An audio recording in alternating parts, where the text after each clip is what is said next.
What's going on, peeps? Just setting up. So just giving you heads up. Just giving you nice heads up here. This is going to be probably mostly about the NFL draft. We're going to talk a little bit about the playoffs, NBA playoffs, but we definitely will talk about this draft. There's not that much sports news, but I'm gonna put that in the NBA draft in the sports news. There's only one thing that's sports news that's going around this. That's going around around sports right now is our little brother. We're gonna talk about that. He's here, the man, the hour, my big bro. You know, D? You. Yeah, I'm just sharing shit right now, so just give me some time. But man, the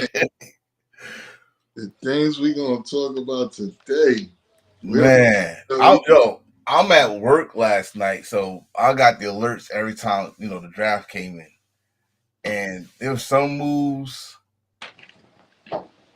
I saw it. We talked about it was gonna happen, but I did not see no one, not just the Giants, but no one first round. Well, it's questions. I got questions. I definitely want to hear your answers to about the situation. But like I just said to everybody, we're gonna talk a little bit how you liking the playoffs so far, NBA playoffs so far. It's been interesting. I told you that the best matchup was gonna be Denver and the Nuggets. That one is fire. Clippers and Nuggets. Yeah, Clippers and the Nuggets. Yeah. That's the matchup is just crazy. And Kawhi, a healthy Kawhi is different. Right. Kawhi. But I did not. I mean, I knew OKC was good. I just didn't see them blowing somebody out by 51. Like they was down by 20 something last night and came back and won. After it was a dirty play and they hurt Ja Morant. Oh, talk about dirty plays. I don't think they would have won if that didn't happen. And now Jimmy is out. Jimmy got undercut. He out. He might not play. Okay, so I got that situation, so we can talk about that too. But it's a lot going on with them dirty plays. A lot going on. We ain't gonna hold you. We gonna start this shit because bro, we gonna start this shit. That NFL draft, yeah, we definitely gonna start. So let the countdown begin. Let's fucking go.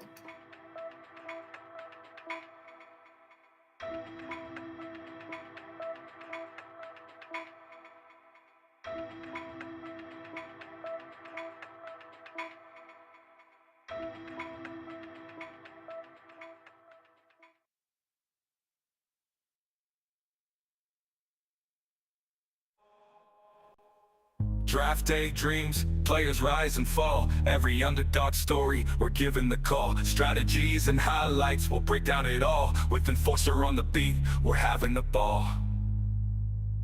So grab your headphones, let's kick it right. Together we'll unravel the Friday night hype. With laughter and insights, we're taking flight. On the Self-Made Podcast, the future is bright. Talking football, all year that's our creed. With every episode, together we lead.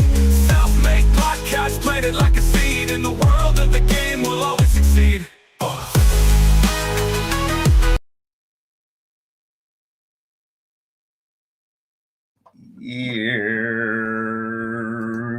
Yeah, we here. Bro, I was gonna wear my Giants jersey, but I gotta support this young man. I got to. If nobody else gonna do it, I got to. I got lots to say. So when it gets to that point, I'm gonna say my piece, and then we do what we want. I'm your boy Enforcer. I got my brother D Money. We've been talking about this moment, and we got here. The first round was last night. All the glitz, all the glamorous, shocking situation, but like I said, we're gonna get that we're gonna talk about each and every draft pick. Did they pick the right person? Probably grade them. Our opinion. We are fans. We're not analysts. Man, this is about to be crazy. We probably talk a lot of shit right now. But first, let's get this out the way. We're gonna talk about the NBA draft. Not NBA playoffs. Excuse me, NBA playoffs. I also want to talk about the draft so bad. So, bro, like you said, OKC is up right now 3-0. I think they're the only ones that had 3 games so far. Yeah. Oh, no, and the Knicks and the Pistons. Well, the Pacers are 2-0, if I'm not mistaken. Yeah. Pacers 2-0. Celtics 2-0. 3-0, right? Huh? Are the Celtics 3-0 or 2-0? 2-0. They 2-0. The Rockets, who just beat the Warriors in Game 2 Wednesday night. Lakers won their Game 2. The game you're really watching, 2-1 Clippers. Yeah, that's on fire. I mean, I'm loving what the Knicks did. They stole one on the road. Oh, the last game, they won by 2, right? Yeah. So I mean, that's what's up. Like this the playoffs. Everybody knows you lose this series, you go home. You gotta bring your best. Unfortunately, the ACs are not bringing their best. The Heat, you said the Grizzlies something happened with John Morant. Yeah, they got hurt.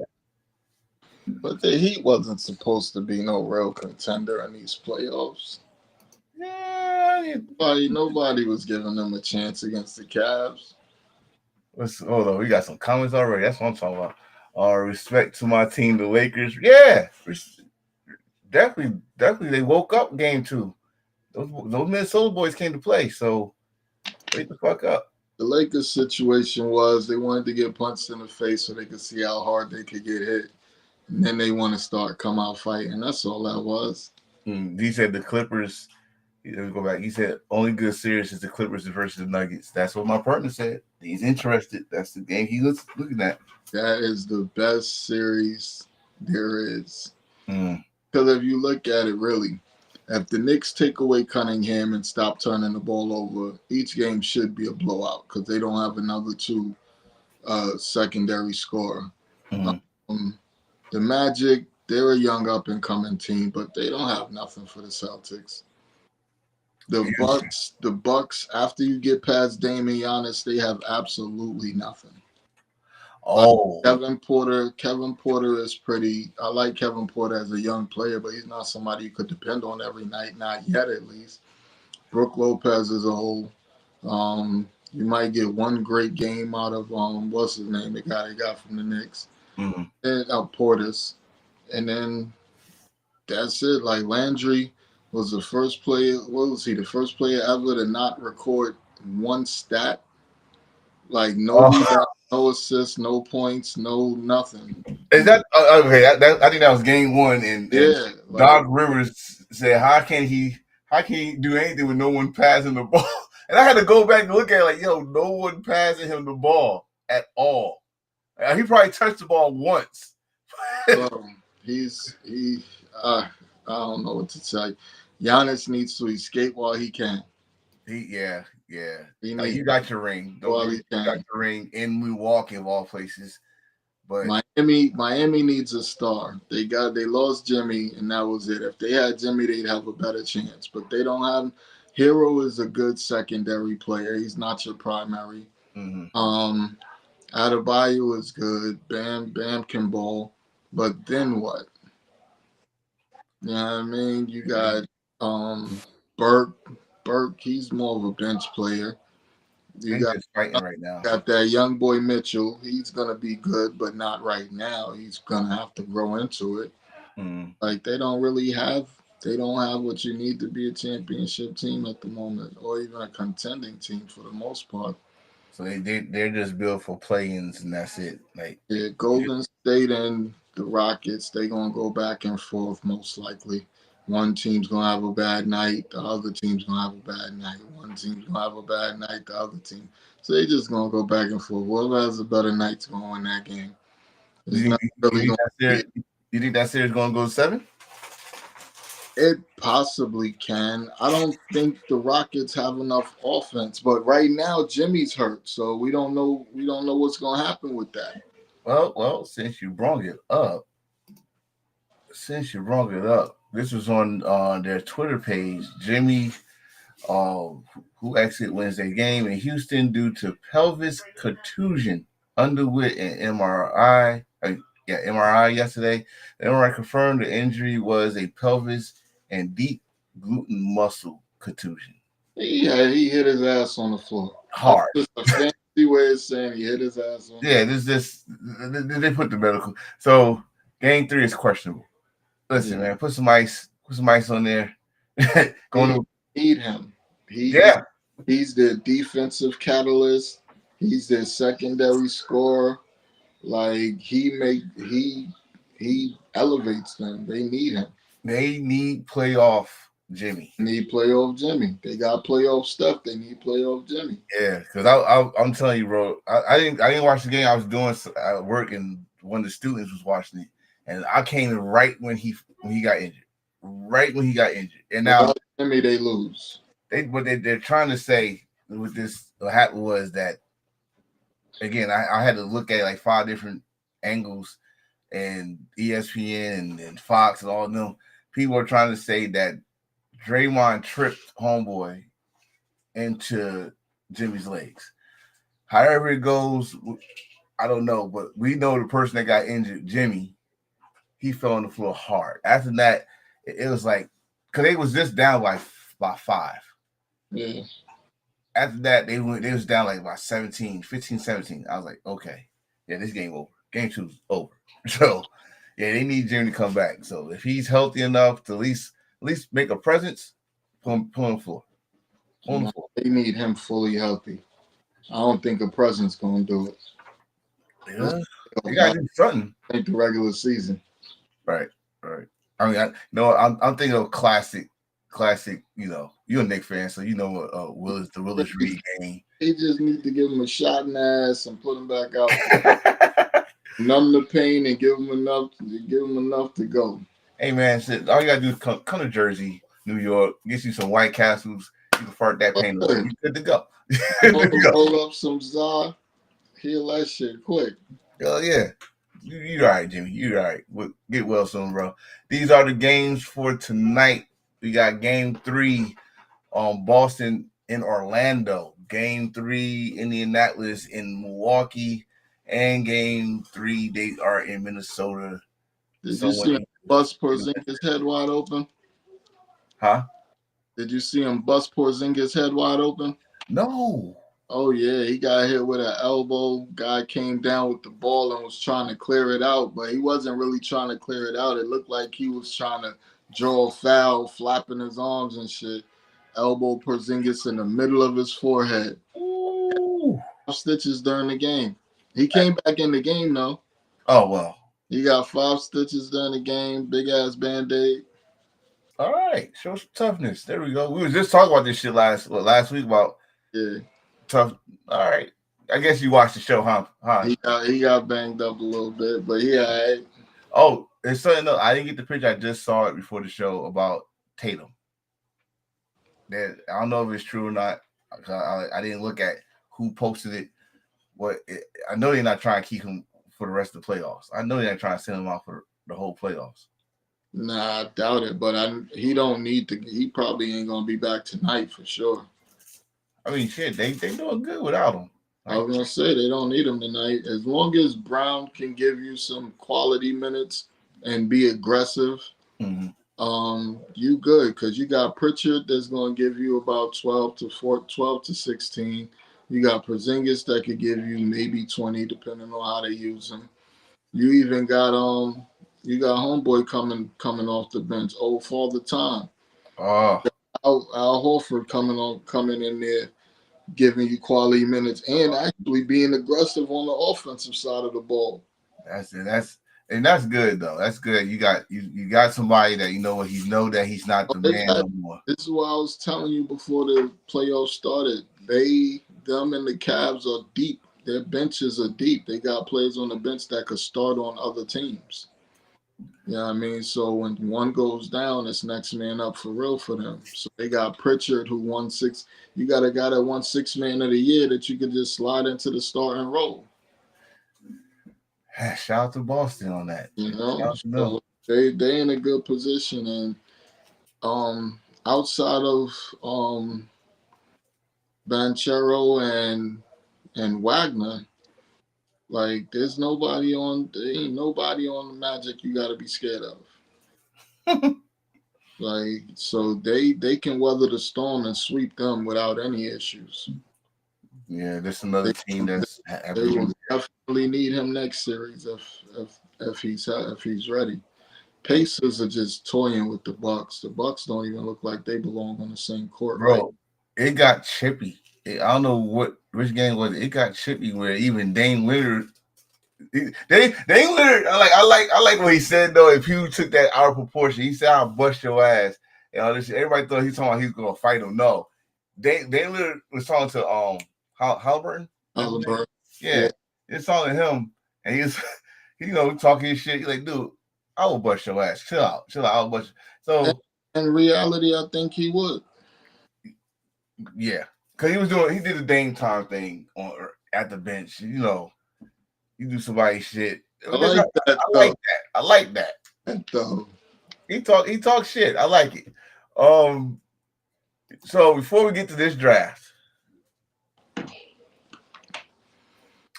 let's get this shit out the way because there are people we gotta give the light to. Let's get this shit out the way right now. So if you got something to say, because I definitely got something to say. Say it. Say your piece. The more they talked about it during the week, the more I saw this coming, and I didn't agree with it. Mm-hmm. But it's a lot to unfold with Shedeur. All right. So the NFL is considered a job. He went to a job interview, and they didn't like the way he interviewed. That's like you saying someone comes to a job interview with t-shirt and jeans on. Yeah, but the way you job interview, I'm not going to say it shouldn't affect you getting the job because it definitely should. You go in there and have a bad interview, they're not going to hire you. But this isn't a normal kind of job where the interview should stop you from working, only because what you do on the field is way more important than what you say to me in this interview. Mm-hmm. And on the field, he took a team that had 1 win the prior year to 9 wins the next year, and that doesn't normally happen. I've seen him do it, and I've seen him do it, Andrew Luck do it, and Jaden Daniels. Like I can't really think about well, not in the first year, but what's his name from the Texans? He did it. It's a few people that have done it. That's taken a team from worst to first, or in his case, from 1 win to 9 wins in one game out of making the playoffs. Right. But he's done that everywhere he's been. Now, in these NFL dickheads' defense, I will say this in their defense. The things that Shedeur did in college may not translate well to the NFL in certain instances. Like some of the time when he was in trouble and just threw the ball up and his receiver went and made a play for him, those things, that's not going to work in the NFL. That ball's getting picked every time. Right. He needs to be in the right system for him to be successful in the NFL, like we said last week. He needs to be in a Sean McVay system, a Shanahan system, where their systems are predicated on timing. It's not predicated on you busting a move when the line breaks down and all of that. Their systems are predicated on their system gets a man open and you know exactly where you're going with the ball almost every play. Right. Yeah, I mean that's just the way it breaks down for the most part. He needs to be in that sort of system because he's a very accurate quarterback in terms of throwing the ball. So he needs to be in their type of system. McConnell, it's a few offensive systems he would be great in. Problem is most of those systems already have a quarterback. So you got to take into a lot. It's a lot you got to take into accountability when it comes to him flipping in the draft. Now it's teams that don't really have an excuse. The Browns. I like what the Browns did yesterday, but this is my problem. The Browns and I think the Rams are looking towards next year's draft. The Rams, not so much because they're going to have 2 picks, but their 2 picks aren't going to be too high. So for them to move up into the top 5 to get a quarterback next year, the chances might be slim. You know, because they're going to have Atlanta's pick. Atlanta might win 8 or 9 games. So they might be in the top 12, 13, somewhere around there. So you're going to have top 12 or 13, and then y'all pick will be in the 20s. So your 2 first-round picks are going to be later picks, and they're not going to be close enough to the top 5 for a team to move down.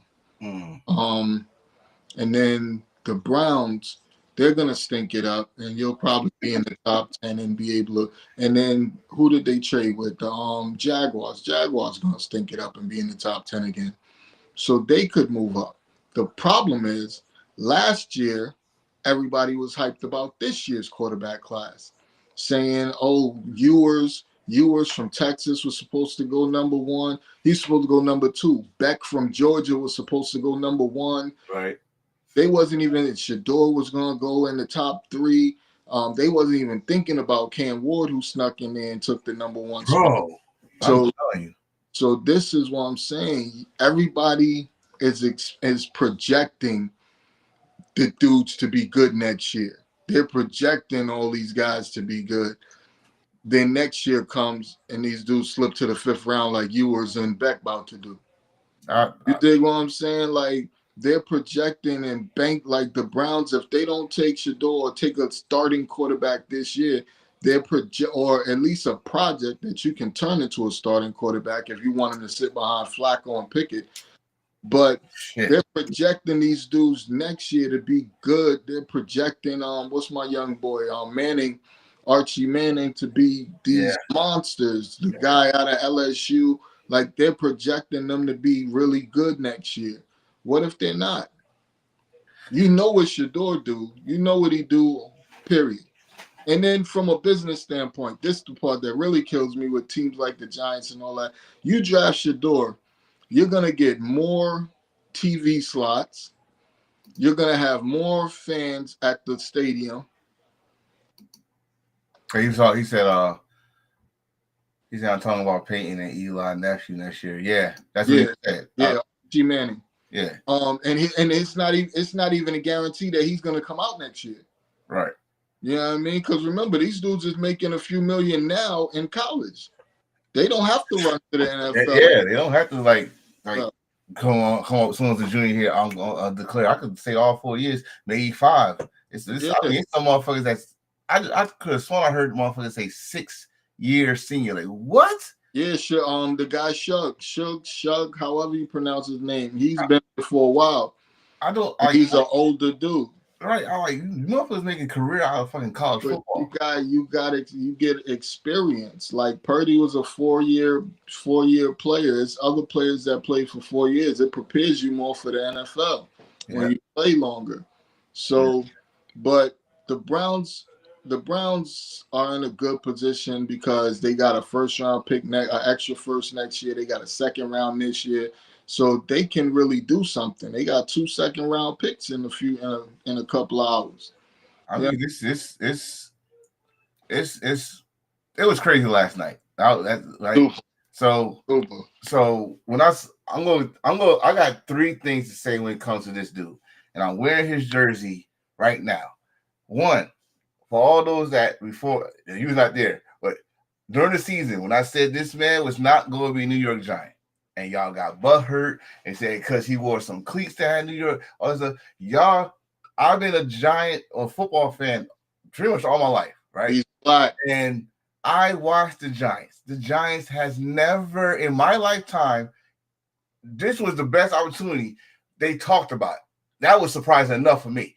But they never drafted any African American quarterback, black quarterback, how you want to say it, in the first round. And they've been around for 100 years. And they never did it. That was surprising they did it. Ain't gonna happen.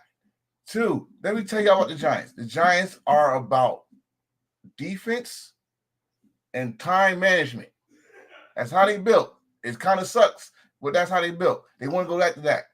So I'm not surprised at this. What I am surprised is that the Steelers didn't get him. Cleveland didn't get him. All 32 teams was. My question was for the NFL was y'all put him as an example now? Was y'all trying to humble him? Because if y'all talking about business, he's your moneymaker.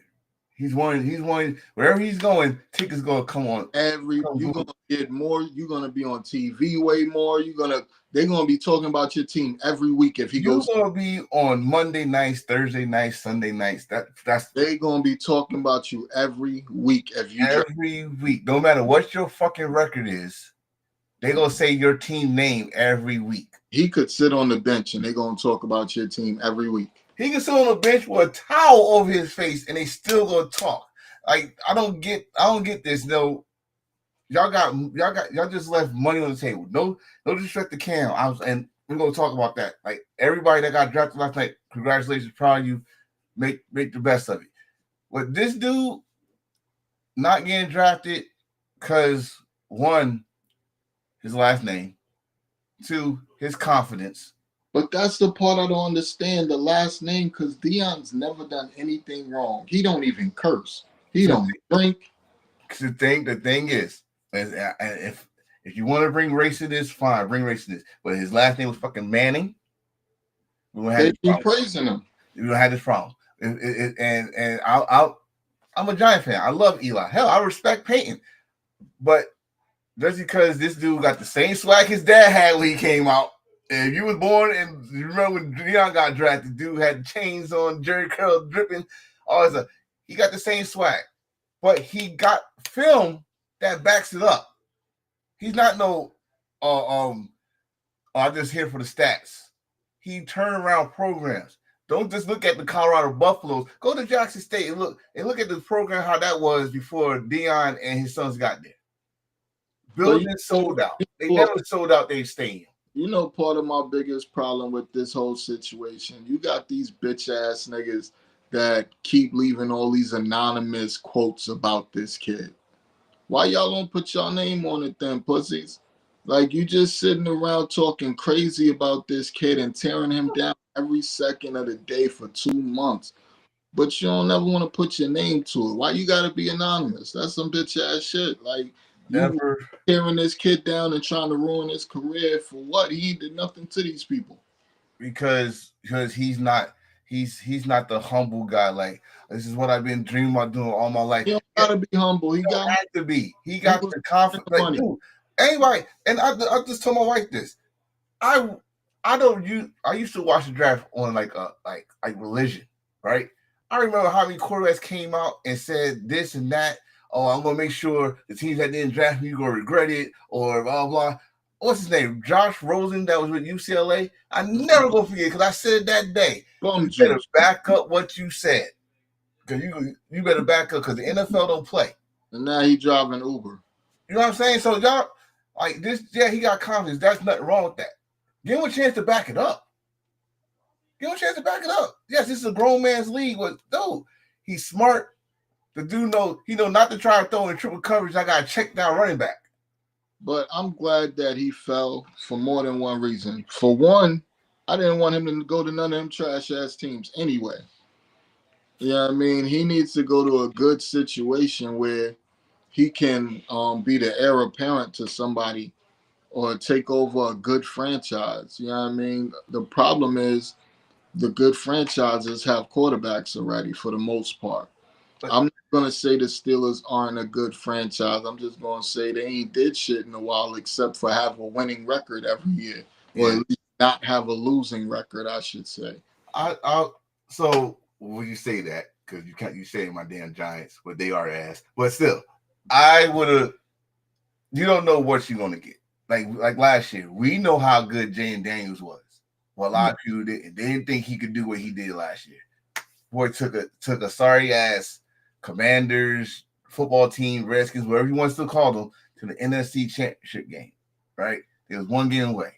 You had Bo Nix. I know about Bo Nix. Bo Nix took a Broncos team to the playoffs. Like we got Penix. That I love how Atlanta did that.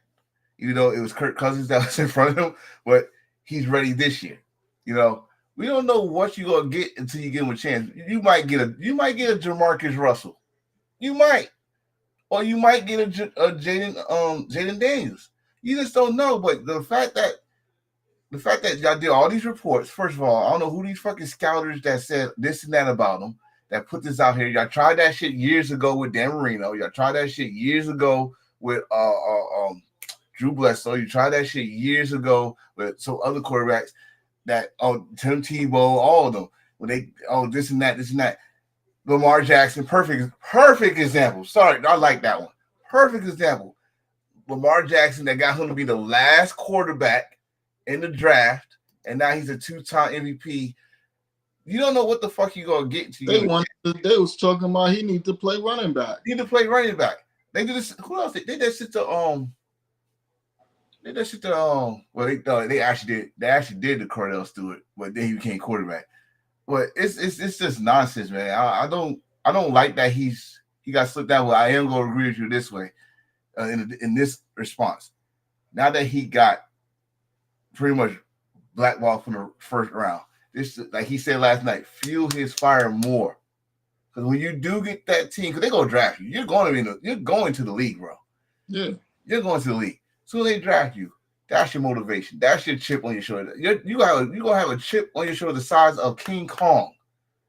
Not just because of the name on the back of your jersey, but what they did to you yesterday.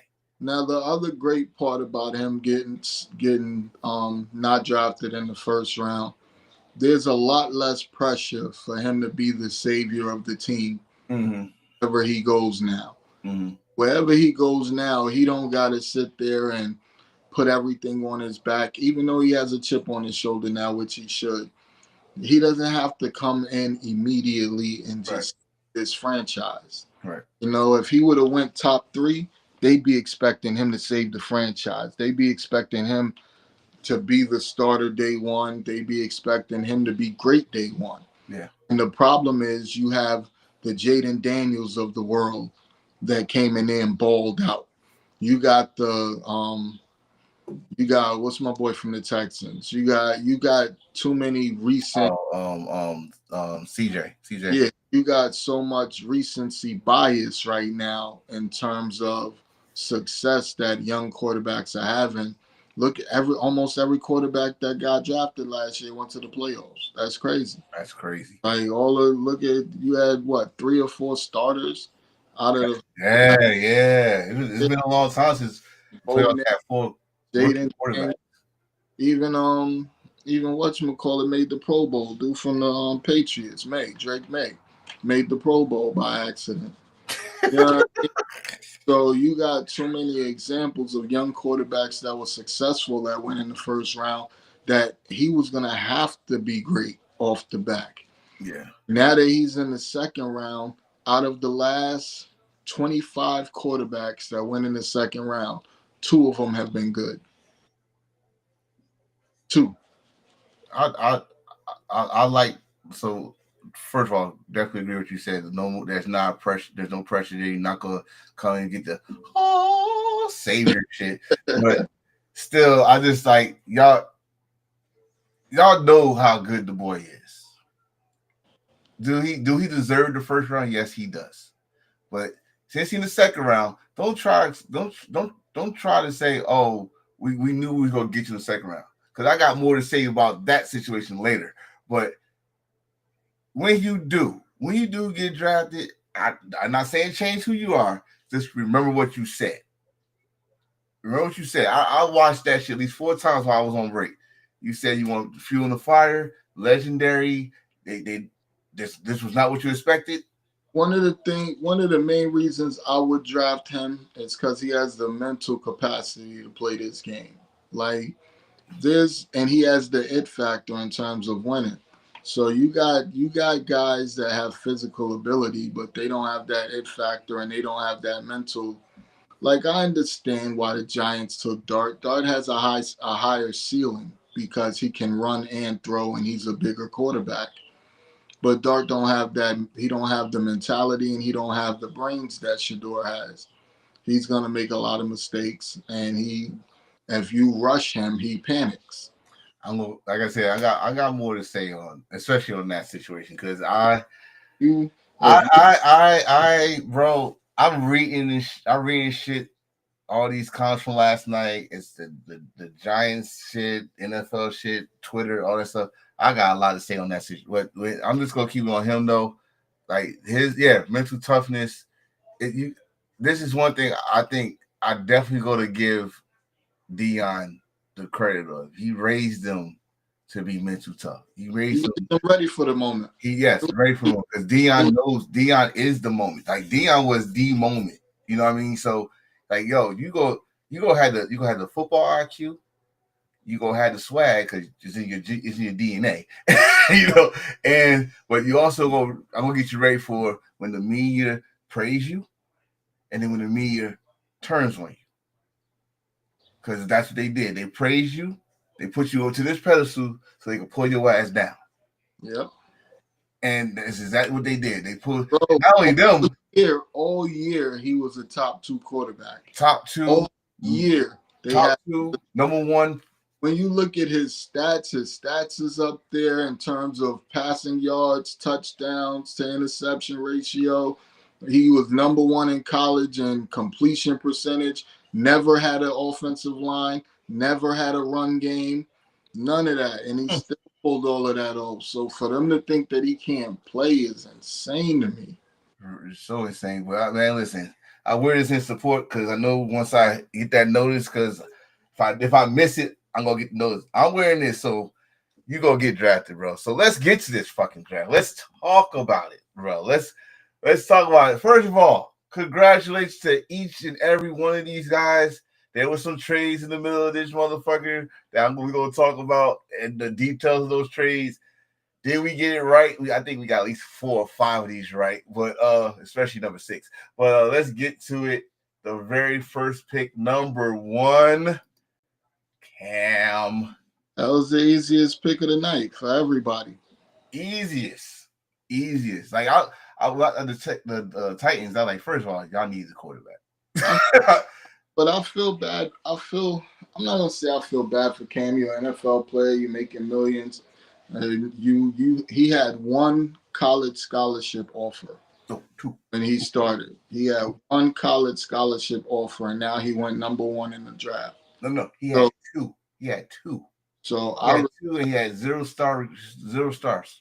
I respect the shit out of him. He worked hard. He got there. Congratulations, young brother. Do your damn thing. I think that's the first time. Someone that had no stars got drafted number 1. Now, I will say this. I'm not super excited about the situation. I am not excited about the situation only because all right, so yeah, Will Levis gave away a bunch of games last year, like last minute turnovers and things like that, games that they could have won. The defense is solid. We got to see what else they do in this draft, but right now their 2 best receivers are what's young boy name that went to Atlanta and then went to the Jaguars at receiver. One that got in trouble for gambling. God damn, I know you're talking about. He's your number one receiver. You just picked up Tyler Lockett. You gotta see what he got left in the tank. Right. Let's see what else they draft to put around him, because right now they're not really paying anybody any big money except for the receiver, and they got one cornerback. You said Lockett. Yeah, so they got the cornerback that they got from the Chiefs. He didn't really have a good season over there, even though he got paid like it. So they got to build around him. The question is, will they build around him? Because remember, this is also a franchise that was the number one seed in the AFC with Ryan Tannehill at quarterback. But you also had Derrick Henry at that time. There you go. I mean, I'm not impressed with either one. I'm not impressed with either one of their running backs. They got the guy from the Cowboys last year. I'm not impressed with him at all. Like, their running back room is trash to me. That's just me. No, it's a lot of people. Yeah, I'm not jacking a running back class, but it just depends on what they put around him if he's going to succeed or not. Their division is up for grabs, because I'm not impressed with the Jags. It looked like C.J. Stroud and the Texans took a step backwards last year instead of forward. And the Colts don't even know who they want their quarterback to be. Now, I'm going to keep it funky with you. If I'm the Colts, I'll take Shador. If I'm the Colts, I'll take Shador. You're not sold on Anthony Richardson. You didn't pay Daniel Jones enough for him to actually be a starter. You paid him bridge quarterback / backup money. So you could take Shador right now and make this a 3-way competition. And it had everybody talking in Indy. You could take Shador and make this a 3-way competition. Oh I like that. I didn't even think about that. They have an offensive coordinator. They have receivers that I like, and Pittman and the young boy that they drafted last year. So they got a few pieces in terms of offense, and you got a great running game with Jonathan. Oh yeah. So you got a great blanket right there. Even if you take him there, nobody's expecting y'all to go to the Super Bowl or nothing in the first year or two. He said the Colts got too many great talent. They still not sick. He meant to say suck. It's they got pieces. They got a solid defense. They got a great kicker. They got pieces over there. So they definitely need a good quarterback. And right now, it ain't one on the roster.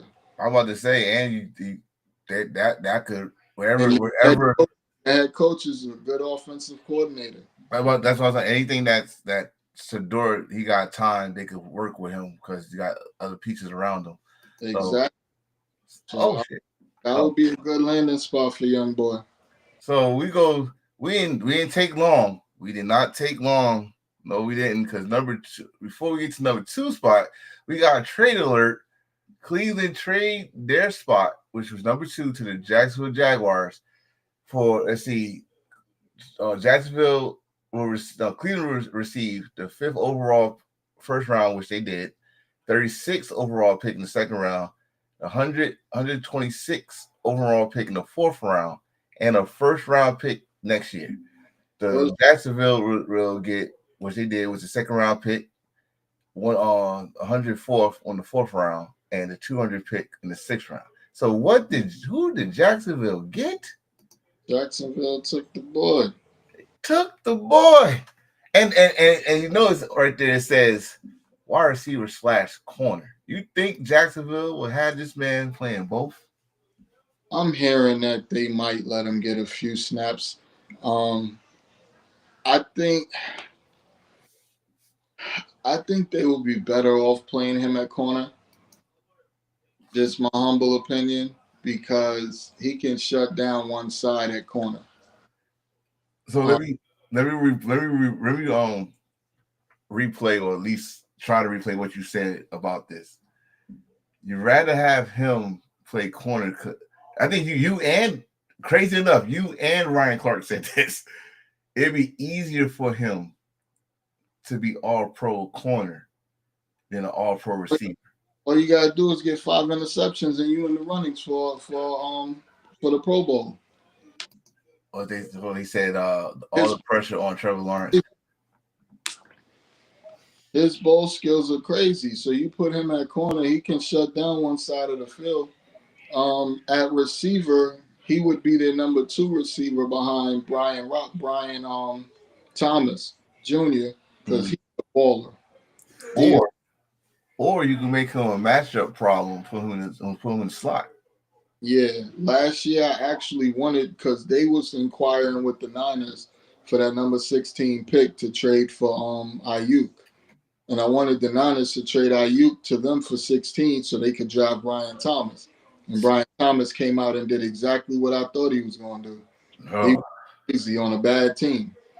well, The problem with the Jaguars, okay, you moved up to get the number 1 player coming out of the draft, the number 1 athlete, I should say. mhm. Because honestly, I love him at corner, but coming out of college, and it's not really a bias, it's just from watching the games. When healthy, Will Johnson is the best corner in this draft. When he's healthy, Will Johnson was the best corner in this draft. He played 6 games. He had 2 pick sixes, took them both to the house, and no one scored a touchdown on him in 2 years. Which is kind of strange because he's still on the clock. They said there's something about his knee. They did a physical and he had something wrong with one of his knees or some shit. I'm telling you right now, someone said that so they can get him. Oh, he's I don't believe it. to the Raiders today. Okay, we'll see. We'll see. Pick in the second round, but I think if they focus him on one side of the ball rather than trying to figure out where to put him on both sides of the ball, he's gonna have a phenomenal season. I can't say career because you got injuries, you got all types of shit going on with injuries. Yeah, you just got to take one season at a time. He's gonna want to play receiver because receivers make more money than cornerbacks. Let's just face it, they make way more money than cornerbacks. Yeah. So he's gonna definitely want to play receiver, and they get more fame and more notoriety than a cornerback because they're touching the ball mostly. They're touching the ball a lot more. So that might be a thing for him. But I think he would have more of a successful career at corner for a bunch of reasons. Number 1, he's a great corner. Number 2, his ball skills. Number 3, corner is way easier to play than receiver because you're not getting banged up as much. You're doing the hitting instead of getting hit. Yeah. I'd rather hit you than get tackled. Yeah, he'll have more longevity, and he's a little dude. Like, I mean, not little like short or anything, but he's skinny as hell. So you going against big boys like Metcalf. You running down on Metcalf, you're gonna have to make a business decision. That is gonna be a game too. I think the Steelers do face the Jags. Oh, you have to make a business decision, young fella. So I love the athlete that he is. We're going to see how that translates to the NFL. Smaller receivers can get busy in the NFL. He's not a short corner, so he can get busy at corner. But what you did in college ain't going to work in the NFL when you come up to press Mike Evans or one of these big receivers. They not going to let you press them. They going to toss you, little man. Exactly. And so they're gonna definitely put him at receiver. We'll see. I think they're gonna try to put him. They're gonna try to put him. To me, they're gonna see where they need him more in the corner or the receiver. I think they're gonna try to put him in corner. And as the best player in the draft, I'm happy that the Jaguars moved up and saw his value for their team. But now what? You know what I mean? You gave up a 1st-round pick next year, 2nd-round pick this year, 4th-round pick. You know what I mean? So now what do you do after you do that? Well, we just gotta see. This is Jaguars you're talking about. You're gonna have to see because you've put really good teams around Trevor Lawrence and been to the playoff once. Won the division once. Put some good teams around Trevor Lawrence. Trevor Lawrence has never had a real trash team. They've put some teams around him. You've had defensive players. You've had weapons on offense. You've had some teams around you. Well, let's see. We'll definitely gotta wait and see. Let's go number 3. Why the New York Giants did not disappoint me? Because they did not pick Shador, but they did pick this motherfucker, and I was happy. And I'm going to listen. I'm going to tell you why I'm happy. Please do. I'm going to tell you why I'm happy about this pick. Because if they would have picked, because usually they'll pick some of something that they don't need. Usually. And when they need something, they wait till like probably the third or fourth round, pick somebody from a damn Division I, AA, someone I don't even know. But I like this one because one, they're available, huh? Because they took the best player available. They took that's one. But two, it does help out that defense because maybe with Tibbs, huh? What are you gonna do with Thibodeau? If Thibodeau is on the other side. Like if Thibodeau on the side, or they could go back to what I ain't gonna say go back to what they used to because that was a long time ago and we won a Super Bowl with another team. But they could reminisce and remind people they could do that. If you remember how they had Tuck, Strahan, OC, and I forgot the other guy, he was an African name, but they had them rotate, right? They are not. What I'm saying, what I like about it is one, he's not like Shador, like you just said, Shador would have drawn so much attention, media, business wise, but he can also bring attention, bro. He just did. He said he want Lawrence Taylor's number, bro. And let me address that, homie. Hold up, wait a minute. You're not there yet. You're good. You're good. But that's really stepping. That's pitching to win. No. Listen, man. No. I mean, listen. We talking about someone. We talking about Lawrence Taylor. We ain't talking about his personal life. We talking about on the football field. We talking about Lawrence Taylor who changed the game. And made motherfuckers think, okay, if I get 56, they gotta pay me. No, ain't happening. Don't try to be Lawrence Taylor. Be Abdul Carter. I thought his number was retired. I didn't even think it was. No, they don't retire numbers. They put you in the ring, which is not let nobody wear 50. I swear to God, you could have motherfuckers wear 21. You can have motherfuckers wear 11. You can have motherfuckers wear goddamn 75. But no one wears 56 in the Giants uniform. You got to earn that. That's like college. I don't think there is a way to earn that. I think that it's not be used ever. It's not, bro. Lawrence Taylor's the last defensive player to win outright MVP in the league.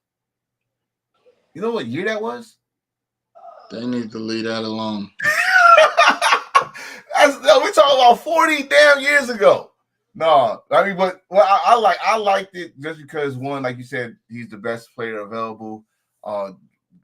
There's no one edge or pass rusher that's up there, and which was filled with pass rushes this first round. Hey, I got a couple issues. Go ahead. I liked it. I love the potential of this player.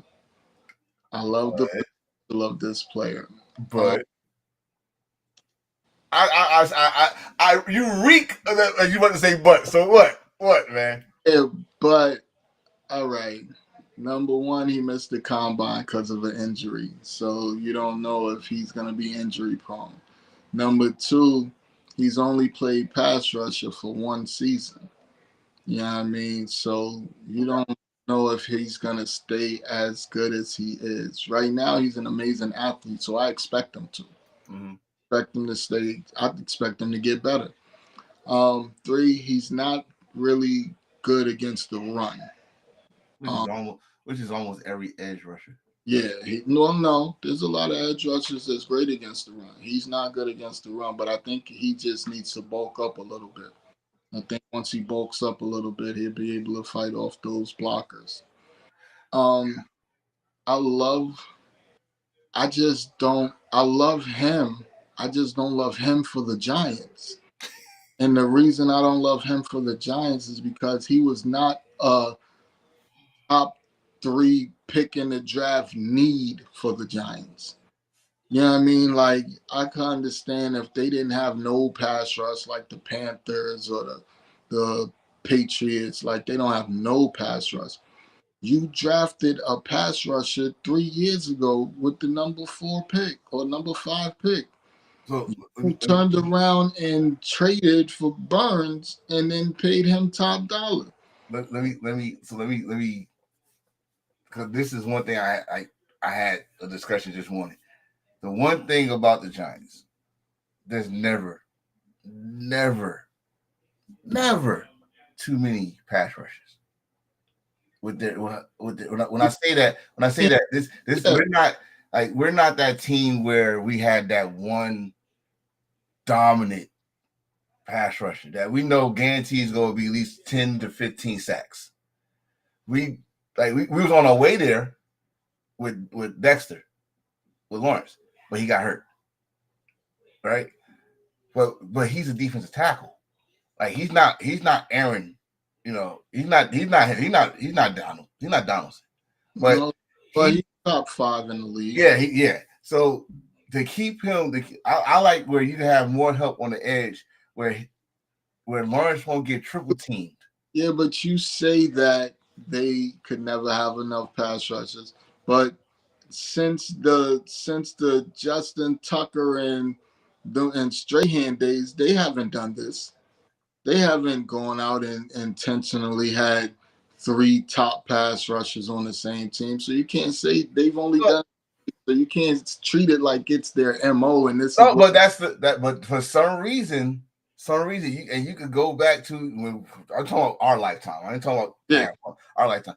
You go back, it's always been you had LT, but you also had I go back that long. You had a LT, but then you had a Leonard Marshall, and you had a Carl Banks. You go further down, you had a Mike Strahan, Ken Hamilton, and Corey Miller. Go down now. We're talking we won Super Bowls. You had Justin, Ozzie, Mike, and then you had I'll keep on forgetting his name because I call him Nubbles now because he want to play with fireworks. But you know what I'm talking about. I know you talking. Yeah, JPP. So you always had with the Giants anyway more than that one dominant person. Almost every team got not almost, but you know what I mean. Got that one dominant person that everybody worried about that one person, and then you got maybe someone show up here and there. I cannot see Thibodeau mentally coming off the bench. Look what happened last year. Type of dude mentally. Well, yeah, mentally he might be emotional. He's not that team player that's going to take one for the team, come off the bench, be productive off the bench, even though it could extend his career. He's coming in there like, yo, fuck y'all. I was a number whatever pick. Y'all ain't putting me. I'm not coming off the bench. I'm not behind nobody. Well, then I'm sad to say this. You're a hypocrite and a damn fucking you phony. Because don't act excited on Twitter and social media. Yeah. And then when they fucking do this shit, you know what they're doing this shit for. So you listen, man. I'd rather you come in for past situations, which is past. You think you that man, so we'll have you the past situation guy. But we got some 30, you coming in. His problem is motor. His problem ain't athletic ability. His problem ain't skill set. His problem ain't nothing but motor. That's his only problem. He doesn't get himself motivated to go out there. He takes way too many plays off, but he did this at Oregon before they drafted him. These teams got to stop looking at these niggas and thinking, yo, I could bring him to my team and change him. No. These teams are like women. They see a guy, you know he a cheater, and you think he's gonna get with you. You think he gonna get with you and stop you like he was married when you met him, shorty. Like, what are you talking about? Know. That is one hell of a notch. So when he cheats, you act surprised. When this dude takes plays off, you act surprised, like, oh my God, I ain't think you would do this to us. Hey, but if he buys into the system, that can be a hell of a pass rush. Hell of a pass rush, hell of a rotation. What the Giants did in this particular case, Well, the last 2 years, I think they got tired of going by their dumbass talent scouts, and they drafted the best player available at the position he was at. Mm-hmm. Year it was young boy Neighbors, and he proved to be a good pickup. This year's Abdul Carter, he's gonna prove to be a good pickup. You think so? Instead of trying to go off of who their talent evaluators chose, like Eli Apple and that other deep tackle that they took, and last was a year before last. What's this kid's name that they took? The wide receiver they took in the Cornelius Tony. no, the more recent one. The one I think he came from Tennessee. Y'all drafted him year before last, like number 11 or whatever pick. Oh, see, there you go, because he didn't do shit. Nobody even remember he's on the team, bro. Right, he didn't do shit. He wasn't a deep threat. That was a deep threat. He didn't do shit. I don't want to hear that shit. They ain't throw it to me. He had catches the whole season.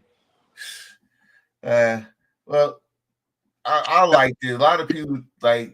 We spending too much time on these one players. We got a lot. Yeah, you got a lot. We only on 3. We got like 29 more to go. But let's go to number 4. Number 4. Of course, Mike was going to get an offensive lineman, and he got this guy from LSU. We ain't even got to spend that much time on this. He was supposed. Honestly, I think Kelvin Banks was the best tackle in this draft, but they liked Campbell more, so they took Will Campbell. So more power to him. I just think Kelvin was a way better tackle. And right. So we're not wasting no more time on this one? Yeah, no need to. Well, I'm going to say this about him. He got very emotional when they interviewed him.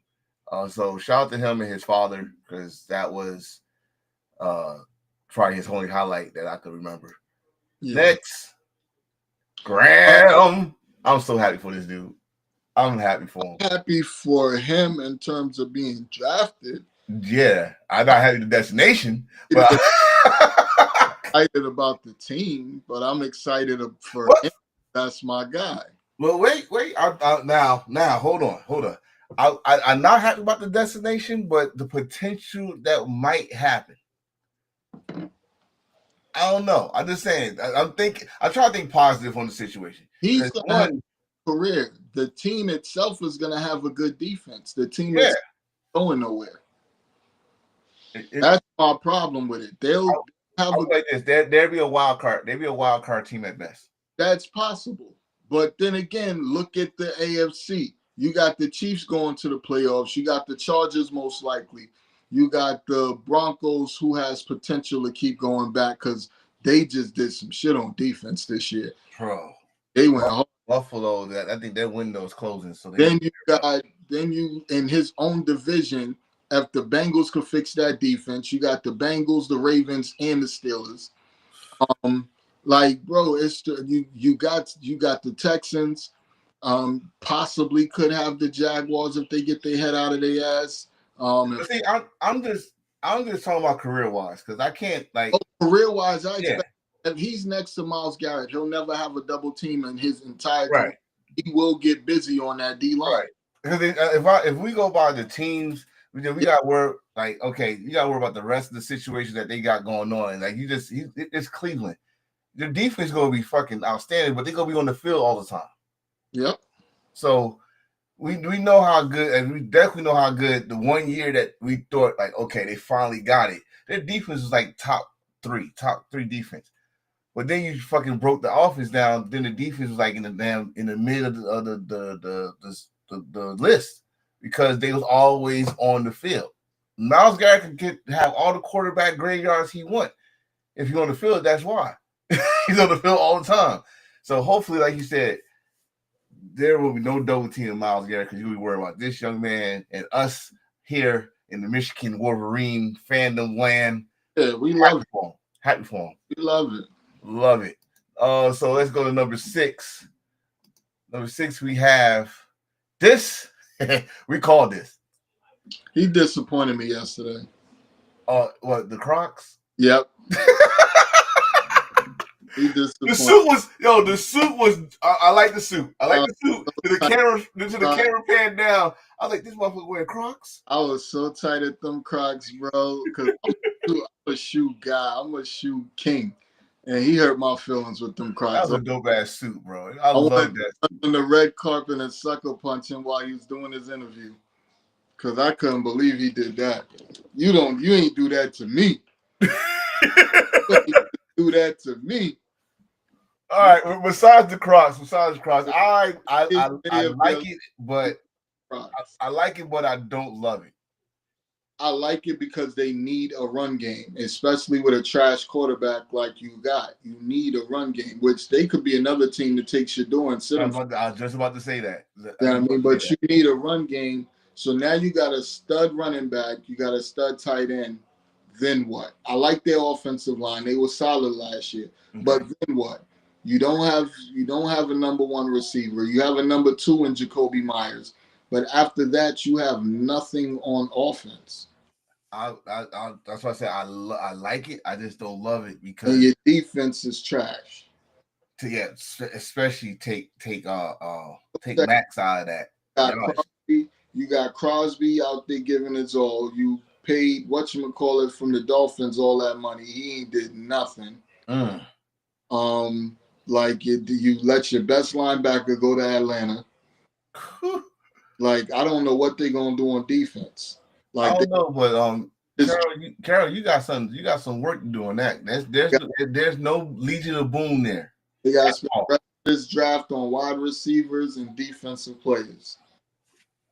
Well, we'll see. Well, I like this dude. I love the player. I hope it's a good career, man. I hope it's a good career, but something tell you not gonna finish in Las Vegas.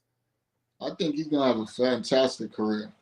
Yeah, especially running back. You know, they 2-3 years, they probably in another team. So next pick, number 7, the Jets go offensive line. They took what they needed. They still need more offensive line. Oh yeah, like I said, I prefer Banks over him or Campbell, but this is still a solid pick. So I say he's an offensive tackle. It depends on how he is. If he starts, first of all, we gotta see if he starts. He has to start because what was it, Moses or whoever they had on the left side is gone. If he's starting, put him on the right tackle.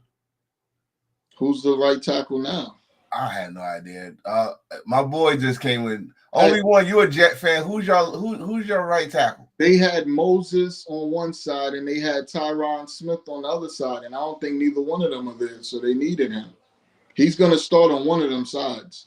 Well, the left side is always the blind side. Wrong side, yeah, that's the side he needs to be on if he's good. Yeah. Well, to start him off, I say right. Because the first thing you do, he might need to put him on the left side. He might be real good. Well, you're a tackle, so you gotta learn both sides anyway.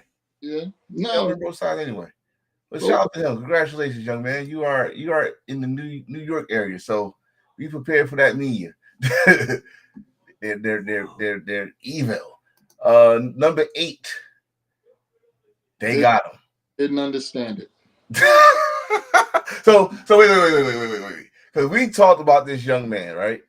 For how many weeks we were waiting for this draft, and we thought he would be the perfect match, maybe in the same division, but not with the Panthers. Yeah, I think it was either the Bucks or the Saints. I think it was. I didn't understand this. I thought he would be somewhere. He'd get drafted somewhere in the teens. I didn't think this was gonna happen. Yeah, you want to give your young quarterback another weapon. Didn't they take a receiver in the second round last year, homeboy from Camp from South Carolina, Debo's friend, Leggett.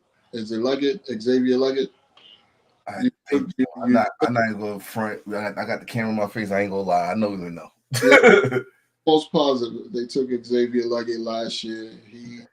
They got 3 or 4 young receivers that didn't really gel. They did okay last year. So you possibly needed a number 1 receiver if he pans out to be a number 1 receiver. I just don't understand why they took him at number 8. You need O-line help. You need a pass rusher, which is what thought they was going to do. The world thought they was going to take a pass rusher I, because no pass rusher on defense. I'm thinking with the Panthers, like I guess y'all gonna get some more free agents, something like that, because y'all offense, y'all, it's like they worried about surrounding weapons for Bryce. Yeah, but the problem is who's out there for them to go get. I have no idea. I mean, granted, it's going to be players that's going to get cut. It's going to be players cut, and from what I'm hearing, the next 2 days it's going to be some trades. Oh yeah. And from the owners meeting this year, for the next 2 days it's going to be some trades, whether it's trades for next year's picks or trade for this year's picks. But it's going to be some players getting moved in the next 2 days between today and tomorrow. You want to start packing them up, pack those bags up.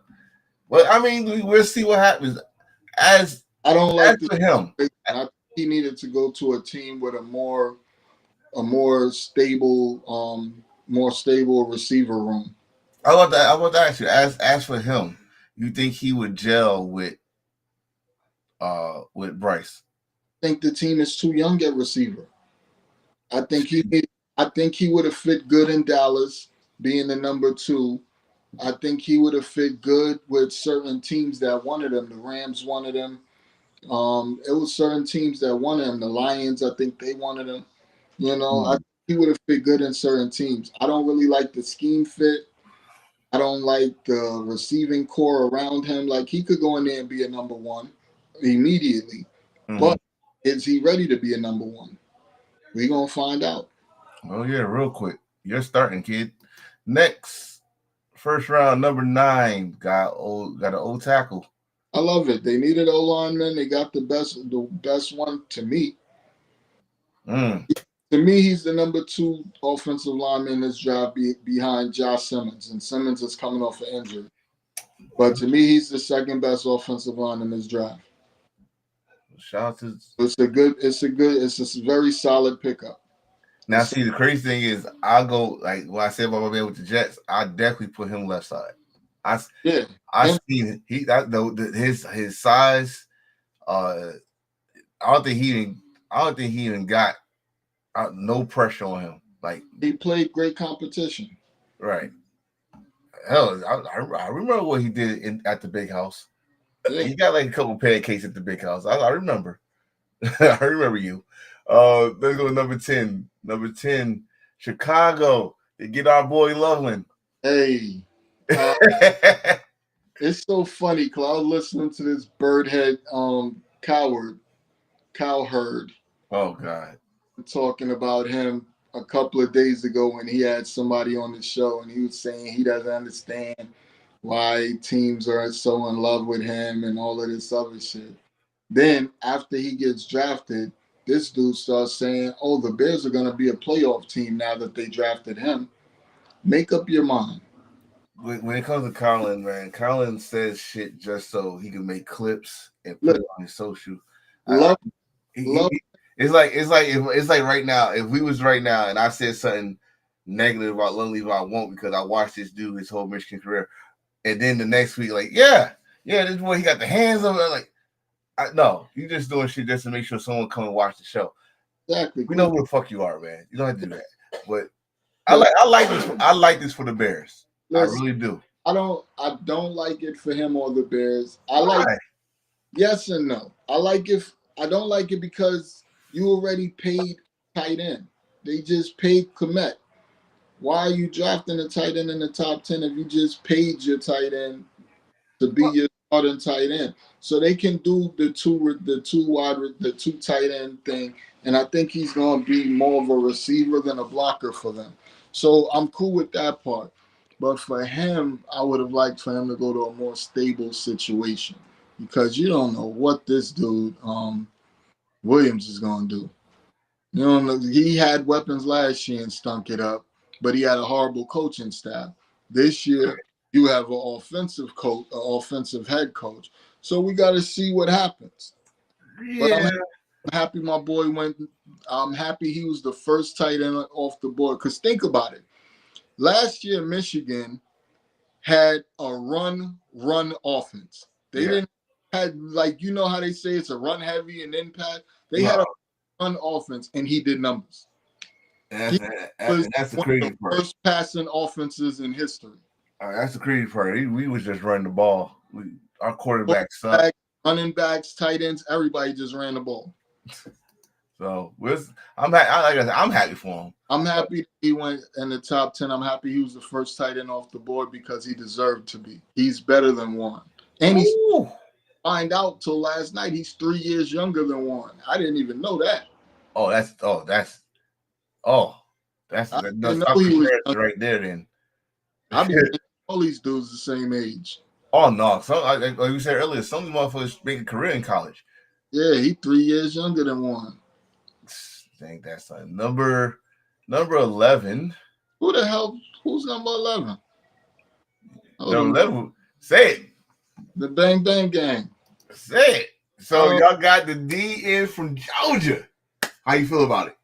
Mikael Williams. Now, I'm not gonna lie. In the back of my mind, I knew it was a possibility we would take him.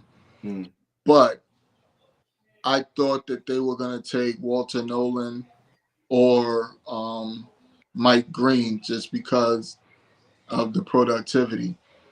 But this kid is Aldon Smith without the guns and the drugs. And no, hold up. Just for those that's watching, you don't know, if you don't remember, August was a bad motherfucker. That dude could at least average 20 sacks a season. Easily. Like how y'all praise TJ Watt, y'all been praising him. That motherfucker scared the hell out of me. He tried to take a gun on a plane. He done did everything you could think of as a dickhead. He had it, dude. Nobody help him. I didn't understand that. Like he needed help. He was crying out for help, and these people would not help him. Nobody in his family. Nobody. He was to me, he could have been the face of defense. He could have been, and he broke the rookie record for sacks. Like he could have went to the moon with his talent. Never. This kid is him. Ooh. With mental stability. This kid is 6'5", 267 with a motor. Long arms, so defenders, and he's not going to get stuck on defenders. Like this kid, he's going to set that edge, and that edge is going to remain set. I like it. I like it. I like it. You know, as much as I love offense, but I'm in my soul, I'm a defensive guy. I am. I just love it.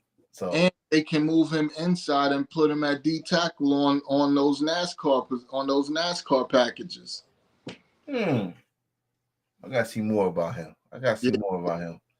He was in a rotation at Georgia, but now he's gonna be the man on that right side for the Niners. Yeah, you just put this in. Like we talk about how Graham and Garrett gonna be. Well, you gonna have Bosa and this dude. And Bosa, we're gonna see what they do at D tackle today.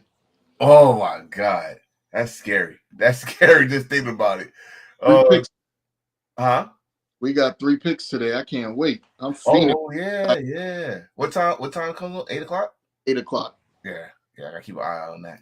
We should have moved the show to 8 o'clock and did a lot. Man, can't do that. I got something else to do. What? This we might as well talk about the Cowboys. Cowboys work on their line. You know, they just lost. Mentally speaking, this kid impressed me last night. Really? He said that when a dude lines up across from me that really loves football, they start the game off loving football and loving their position. By the end of the game, they don't even like this sport. He said by the time I'm done with them at the end of the game, they don't even like this sport no more. Oh. I like this kid's personality. Oh, I gotta deal with your ass fucking twice a year. All right. He's got the personality and the mentality to be great. What? He's good. He's really good on the field. Like most people complaining about this pick because they what they're saying is for years, the Cowboys have done the same thing. You've drafted amazing linemen in the first round, but you haven't won anything with these amazing linemen in the first round. That's because they So won't pass the fucking ball. yeah, so they saying they should have took an offensive weapon at this point, something to help Dak and CeeDee Lamb out, which I don't disagree with. But you just had one of the best guards in the league that's gonna be a Hall of Famer. Retired. Zach Martin retired. This kid replaces Zach Martin, and he's gonna. And then on top of that, it's not like the Cowboys don't have any more picks. They can get a receiver in the second round. They could get a running back anywhere in this draft. But they don't understand that part. That's because the first round is the must see TV, right? You know, the problem is all but you don't understand there's fucking other rounds here, and how this round was. You still got so many. I ain't correct me wrong, because we got the list right here, but I don't see Worthy. I don't see these other big receivers out here, tight ends. You saw the first two tight ends, but you don't see the other tight ends that was on here. You don't know a hitting Jim might be in this draft. That's gonna be probably break records on your team. Always gonna be one. Always. So calm down, tranquilo, like chill out. Well, I like what you just told me about this dude, but now I gotta worry about him because he's my dude. He's a beast on the field too. He ain't just talking shit. I'm just saying, listen, that's the kind of lineman you want on your team. You want the lineman that does the dirty work. Buddy. That's what you want. So good luck to you, Cowboys. Good luck to you. That's a nice thing I'm gonna say right now, because fuck y'all during the season. Miami went to our they just took our damn defense. Kenneth Grant is in the is a Dolphin. How you feel about that? I didn't see homie going that high. I thought he would go to Pittsburgh, because Really? he would have went to Pittsburgh if he was still there. He would have went to Pittsburgh, because Pittsburgh wasn't taking a quarterback. They was always taking a defensive tackle, and it was supposed to be him. He was either going to Pittsburgh or he was going to Buffalo.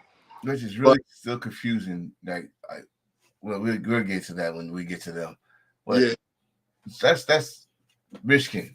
What's that? What was that? Number 3? That's 3 in the first round. 3 Michigan men before any Ohio State players. Remember that.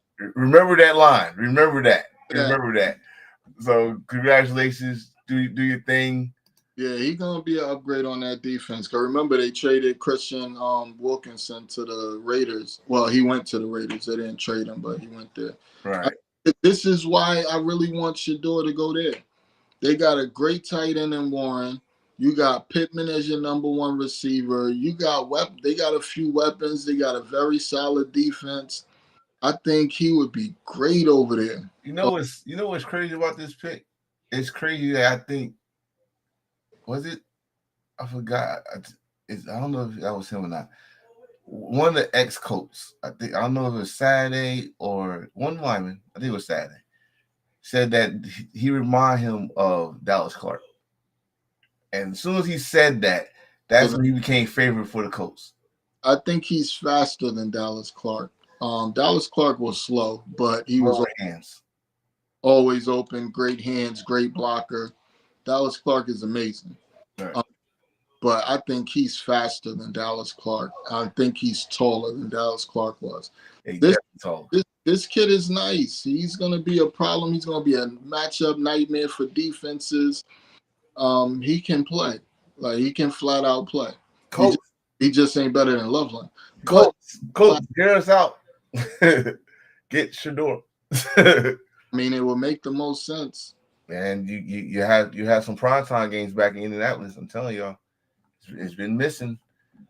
Number 15, Atlanta went DN, got the other DN from Georgia. All right. So he's staying in Georgia pretty much. My question for Atlanta Falcons fans, NFL fans, who makes the decisions in Atlanta? Because y'all gotta be on the short bus. You know exactly who makes the decisions. I don't get it. All right, owner. Last year, you pay a quarterback an asinine amount of money coming off of an injury almost 40 years. there was nobody thinking about taking Penix in the top 10. So he was going to be there for you at number 8 where you drafted. You took Penix after paying this dude all that money because you didn't know if Penix was going to be ready to start and all that dumb shit. You wouldn't have won or lost any more games than you did last year if you started the rookie regardless. So you wasted a bunch of money last year, and now you can't even move him without somebody helping you out financially and taking on some of the financial burden. So you could have had a rookie quarterback making rookie money and put a great team around him because you already got a good offense. Oh yeah, good offense. You got receivers. You got a tight end that's underwhelming. You got a great running back, and you even got a great backup running back. So you got a good offense. You have nothing on defense worth talking about except for Terrell at corner and whatever his name is at safety. So you could have spent $180 million that you gave numbnuts on defense and been a great team. Now you turn around. I like Jalen Walker as a prospect for the most part because he has speed. He's not a pass rusher. He's a linebacker that you sent to rush the passer. There's a difference. He's the one that you know is not going to get to the quarterback, but he's going to disrupt the backfield. The problem with him is his size for me. He's only 245 pounds. He's going to get tossed trying to rush the passer in the NFL at 245. He needs to bulk up. He needs to be past 250. That's number one. Number two, he's not good against the run. Another one. So you being that size, like Michael Parsons. Michael Parsons is horrible against the run. He can get to the quarterback 13 times a season, but he's horrible against the run. You run at him, his game is over. If you don't drop back and pass 100 times, his game is obsolete. Right. He's he doesn't do anything else but rush the passer. This kid, he's small. If he gets bigger, he can be a problem in the NFL, but he has speed. That's his number one thing. Like he doesn't have great bend. He doesn't have a spin move. He doesn't have a power rush. He just has speed. That can only get you but so far. Well, don't worry, he's in Georgia. You gonna get that way? You know this. It's a soul restaurant and almost like a Puerto Rican store down there. Yeah, Patty. You gonna be at Patty LaBelle's restaurant. Always. He get that weight. You just gotta maintain his strength. Number 16. Love the player. Love the player. They need him. So you're gonna put him next to homeboy that they picked up from the Eagles that they overpaid a little bit. Sweat. You're gonna put him next to Sweat. This kid has tremendous ability and athleticism, and you can move him around the defensive line. He can play tackle or DN. You know what I mean? He's gonna. This is who I thought we were taking at 11. And they just got. Did I see that right? They got old man Campbell. Yeah. So you can learn something from Campbell too.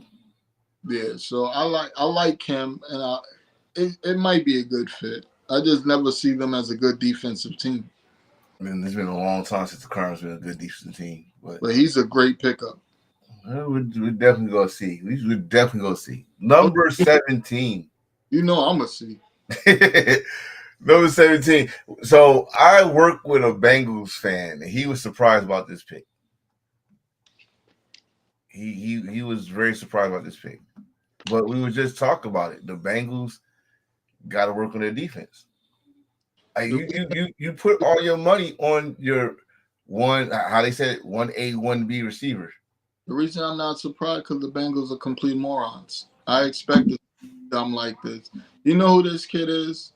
This kid is Jadeveon Clowney reincarnated. All the athleticism in the world, and he jumps off the tape with those 3 amazing plays. And then when you put him on the field, it's a different world. He's nothing that you thought you was getting. Wow. Okay. His athleticism is crazy. Bro, he had 4 sacks in 3 years. That's it? 4.5. I apologize. My number was wrong. He had 4.5 sacks in 3 years, bro. Like in 3 years. With that athleticism and that size, like you put him on, you make him do a drill, he will kill that drill. So he getting drafted for his bro. combine. He's Jadeveon Clowney. Okay. All right. 18. Remember, Jadeveon Clowney was on the other side of Watt for part of to start his career. How could you not kill it on the other side of Watt? And he's getting triple teamed all game. Right. Dable is an amazing offensive lineman. This was a great move on their behalf because he can move and he can play every offensive position and be good at. Ooh, I like that. You know, when you said that, the first name I think of, God rest his soul, Bruce Matthews. Yep. Used to be with the Oilers and the Tennessee Titans. He can play every position on the field and will be good at any one that you plug him into.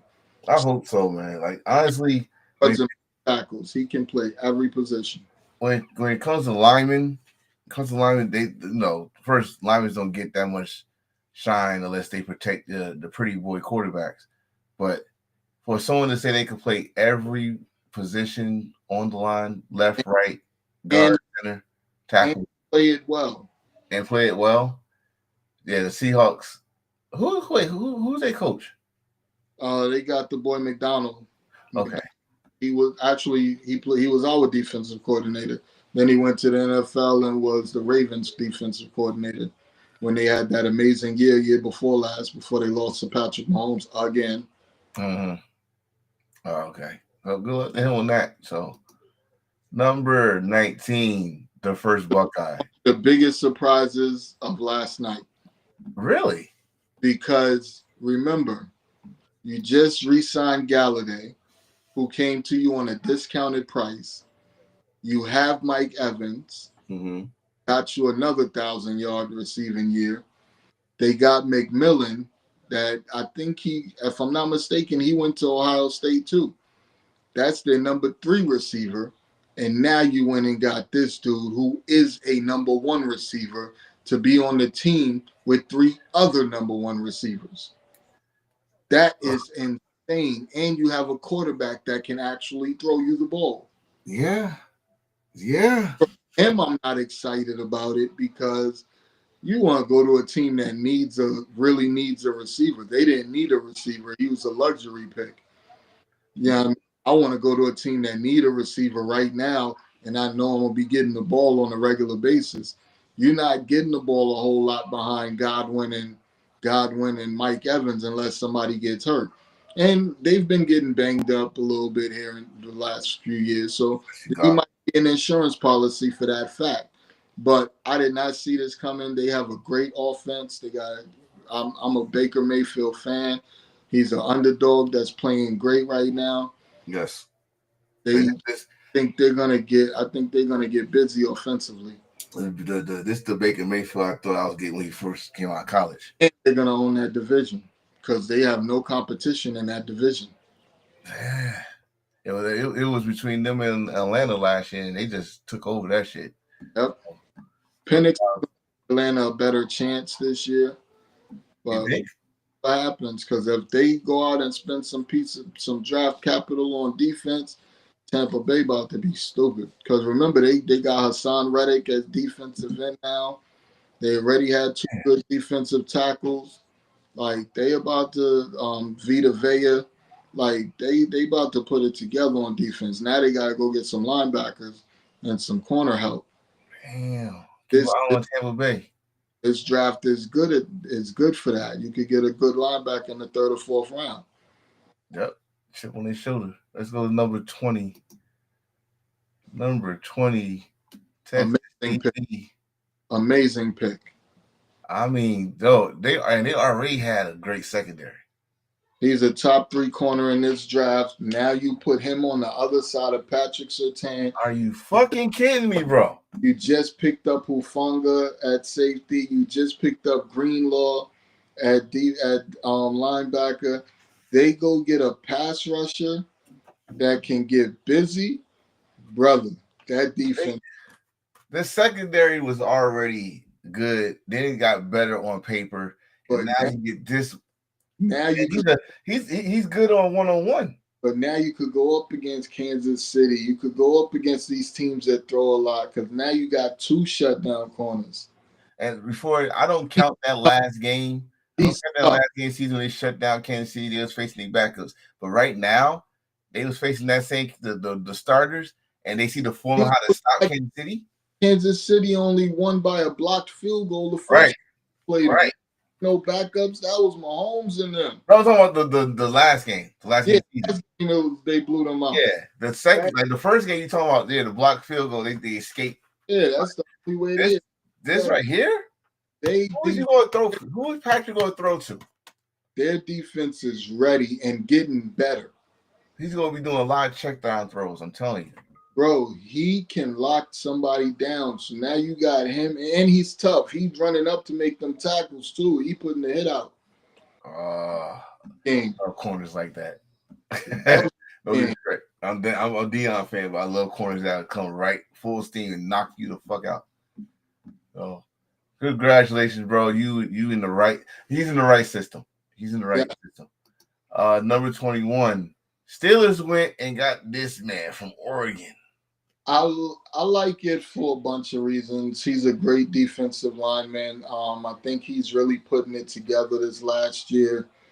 He can get you some pressure in the middle. He's great against the run. And whatchamacallit's getting a little older. Hayward's getting a little older. So this is a pick for now and the future. So let me keep going here because a lot of people, not just Giants and Cleveland fans for some reason, the Steelers fans was upset about this one because they thought, okay, no one from the top 10 picked them, maybe we should have. I mean, the value was there. I mean, it was there, but I mean, need a quarterback because what happens now? Well, and then this is the next problem. They're saying that the Steelers really like, what's the boy name from Milroe and somebody else that they like. They like Milroe and they like Dart. You don't have a second round pick because you just traded it for a crash out. You ain't getting a quarterback tomorrow unless you get a package deal together and send it to somebody and give them a bunch to move out of the second round. You ain't getting a quarterback today. But you might not be getting Milroe if he goes in the second round. If he's there in the third, by all means, jump on it. We'll see. Well, I mean, y'all gotta also remember the Steelers, another team that was built on defense first. Yeah, but that's the reason y'all ain't going nowhere. You got lucky with Big Ben. You drafted Big Ben. You ain't got lucky since. Right. You need to go out there's certain teams that keep putting Band-Aids at quarterback, rather like the Niners got lucky with Purdy that he ended up being a good fit for the system. But in reality, you should have went and signed Tom Brady. You would have had a ring already if you went and signed Tom Brady. Wow. But I'm not gonna say that about this last Super Bowl because this last Super Bowl, Purdy had you with a 3-point lead in overtime. The defense gave that game away. We had a 3-point lead at halftime. We had a 3-point lead in overtime. So offense wasn't the problem in this last Super Bowl. It was defense. So Brady wouldn't have made a difference in his last one. The one before that, you had a chance to sign Brady before he went to Tampa Bay, and you decided to go with Jimmy G. Yeah. So, you know what I mean? So we'll see what happens. I like Derek Harmon to them. I was hoping he would fall to the second round so we could try to move up and get him. I mean, It's good for the Steelers. I think we have to see where they go, how they gonna fix the quarterback problem. But Got busy when he played against us, so I really like that. he got busy against a lot of people. Like the Big Ten slept on Oregon and I forgot the other. But they guess didn't sleep on USC. y'all ain't gonna do it this year. Oh no, they gave it a lot of people. I love this pick. Yeah. For some reason, I'm an undercover Chargers fan right now. I'm a Harbaugh fan. There you go. That's why. No matter where he goes, I'm a root for Harbaugh because he is just one of the greatest coaches this world has ever seen. I mean, but I like this for so many reasons. Bro, he's gonna get. He reminds me of Adrian Peterson. He's gonna be that type of running back for them, and they great offensive line. Wow, you pull him up with that. Okay. I mean, I like one thing I know. He fights for every yard. He will break away in the open. He's one or two carry away from a long touchdown run. You are not gonna arm tackle him. No. And he runs violent. He's a bruiser with speed. Yeah. Arm tackle him. I love him for their offense, but now they gotta go get some people that can catch. Oh God. I remember that Monday night game. That dude dropped every pass that came to him. Because McConkey had 200 and some yards in a postseason game as a rookie. You got to get somebody to help that young man. I think their first pick in this second round, they're going to take that tight end Taylor, Jason Taylor's son. I think they go with Taylor in the second round because he fits. He helps you with two situations: blocking for the run game and receiving. Oh yeah. He's a bad matchup for the defense. Especially in that AFC West we were just talking about. Yeah, it's going to be hard for a linebacker to stay with him. This was a petty / cool pick for me. Explain that one. Hold on. Why was it petty? Super petty because Aaron Rodgers has been asking you to draft a quarterback in the first round for 3 years and you never listened. Now that he's gone, you draft a quarterback. You wide receiver? He's been begging y'all to draft a wide receiver, and now you draft one after going. I know he was tight last night. They haven't drafted a first-round receiver in 22 years. This kid wasn't born the last time they drafted a receiver. Oh, wow. They drafted the first round. They drafted a receiver, bro. In the first round, I should say. Mm-hmm. See, now I like all right. I don't like a bunch of stuff about it, but it's cool. I'm not mad at it. Mm-hmm. I don't like. He reminds me of Jordan Love. He had a half of a good season and balled out in half of a good season. Not even the whole season. Half of the season he did really good, and then he had a great combine in terms of speed, and that's what got drafted him in the first round because he was not a first-round pick. Mm-hmm. Pushed him to the first round, just like it did his predecessor, Xavier Worthy, last year out of the same school. Right. He was not a first-round pick. He shouldn't. In reality, he went there, and this is all they have is speed receivers on that team. They have no number one receiver that's gonna go out there and take a game over. They got him, they got Wicks, they got Watson, who's probably going to miss the season because he got hurt late in the season last year. All the receivers they have the exact same skill set. They just got speed and can take the top off.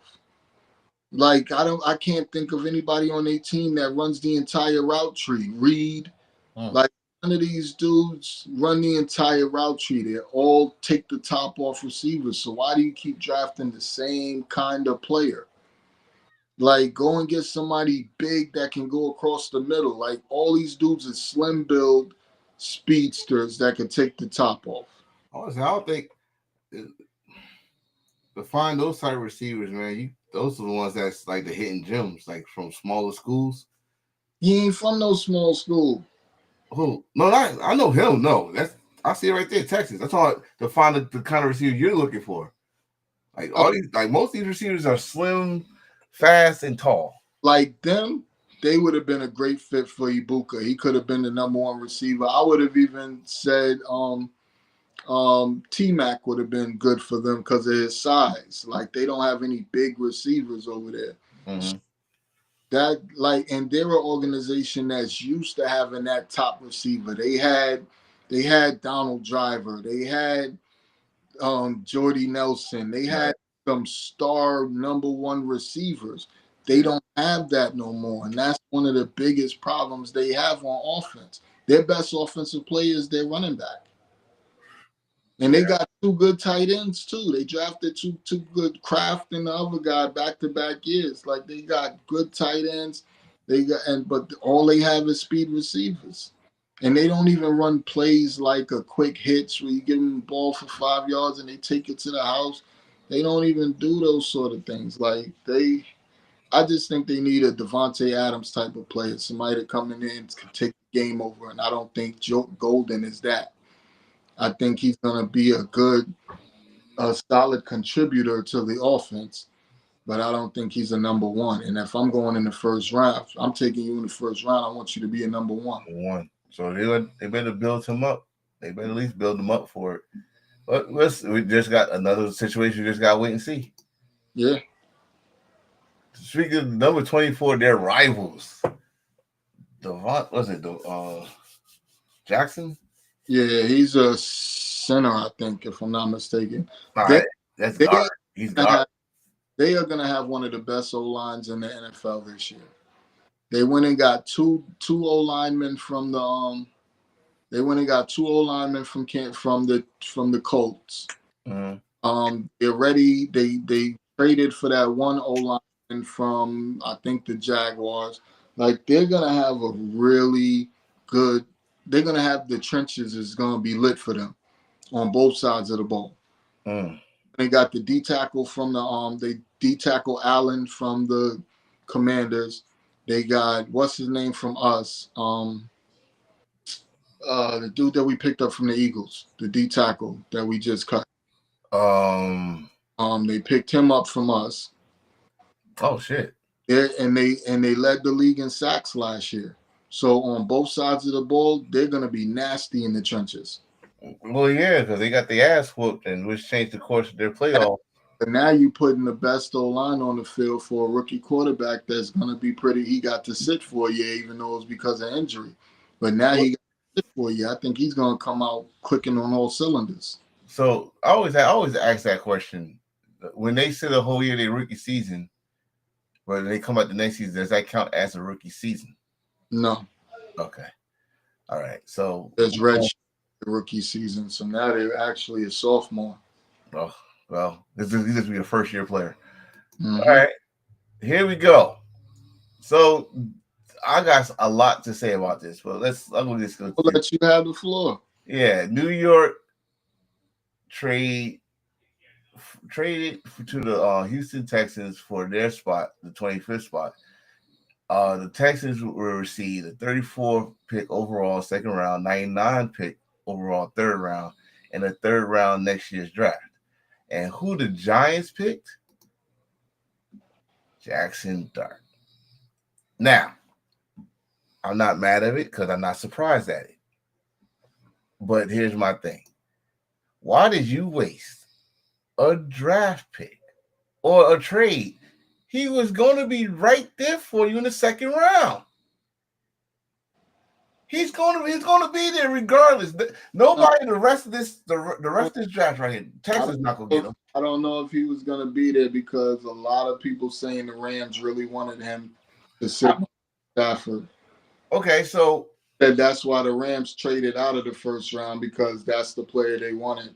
And where the Rams at in the second round? It was picking. Well, now they're later in the second round, probably in the 50s, maybe. The Giants would have been before them. Yes, he would have been there. No, but in the first now, unless the Rams would have traded up in the second round, maybe. The Rams wanted to. The Rams was picking 26. Okay. They wanted to draft him at number 26. Right. Got you. I got you. Front of the Rams. But one thing. I got to talk to my fellow Giant fans here. You're mad at this pick because you didn't get the pick that you wanted, and I trust you. Who is the pick that they wanted? Okay, They went Shedeur. Now, let's not degrade this dude's play. I'm just telling you what I've been reading and listening to. Oh, he's this. He didn't play that good with Ole Miss. He only played with trash. He only played good against trash teams. Like, hold up, wait. What highlights was you watching? First of all, not even what highlights. Did you watch any of the games? Because down here, all they do is show ACC, SEC, and Big Ten. No other conferences. So I watched this dude play. Did he make some mistakes? Yes, he did. A lot. In fact, I'm going to tell you, he reminded me of his alumni, Eli, throwing interceptions. But when he's on, he's on. You know who he is in real life coming out of college? He's Jordan Love. Oh. Coming out. out. You know what I thought you were going to say? Another Daniel Jones. He's way better than Daniel in my right. I just like people just mad because we didn't get who we wanted. Listen, I'm still upset that we had an opportunity to get this dude. We didn't do it. But don't downgrade his play because dude, he could ball. I think Shedeur is just more pro ready at the moment than he is.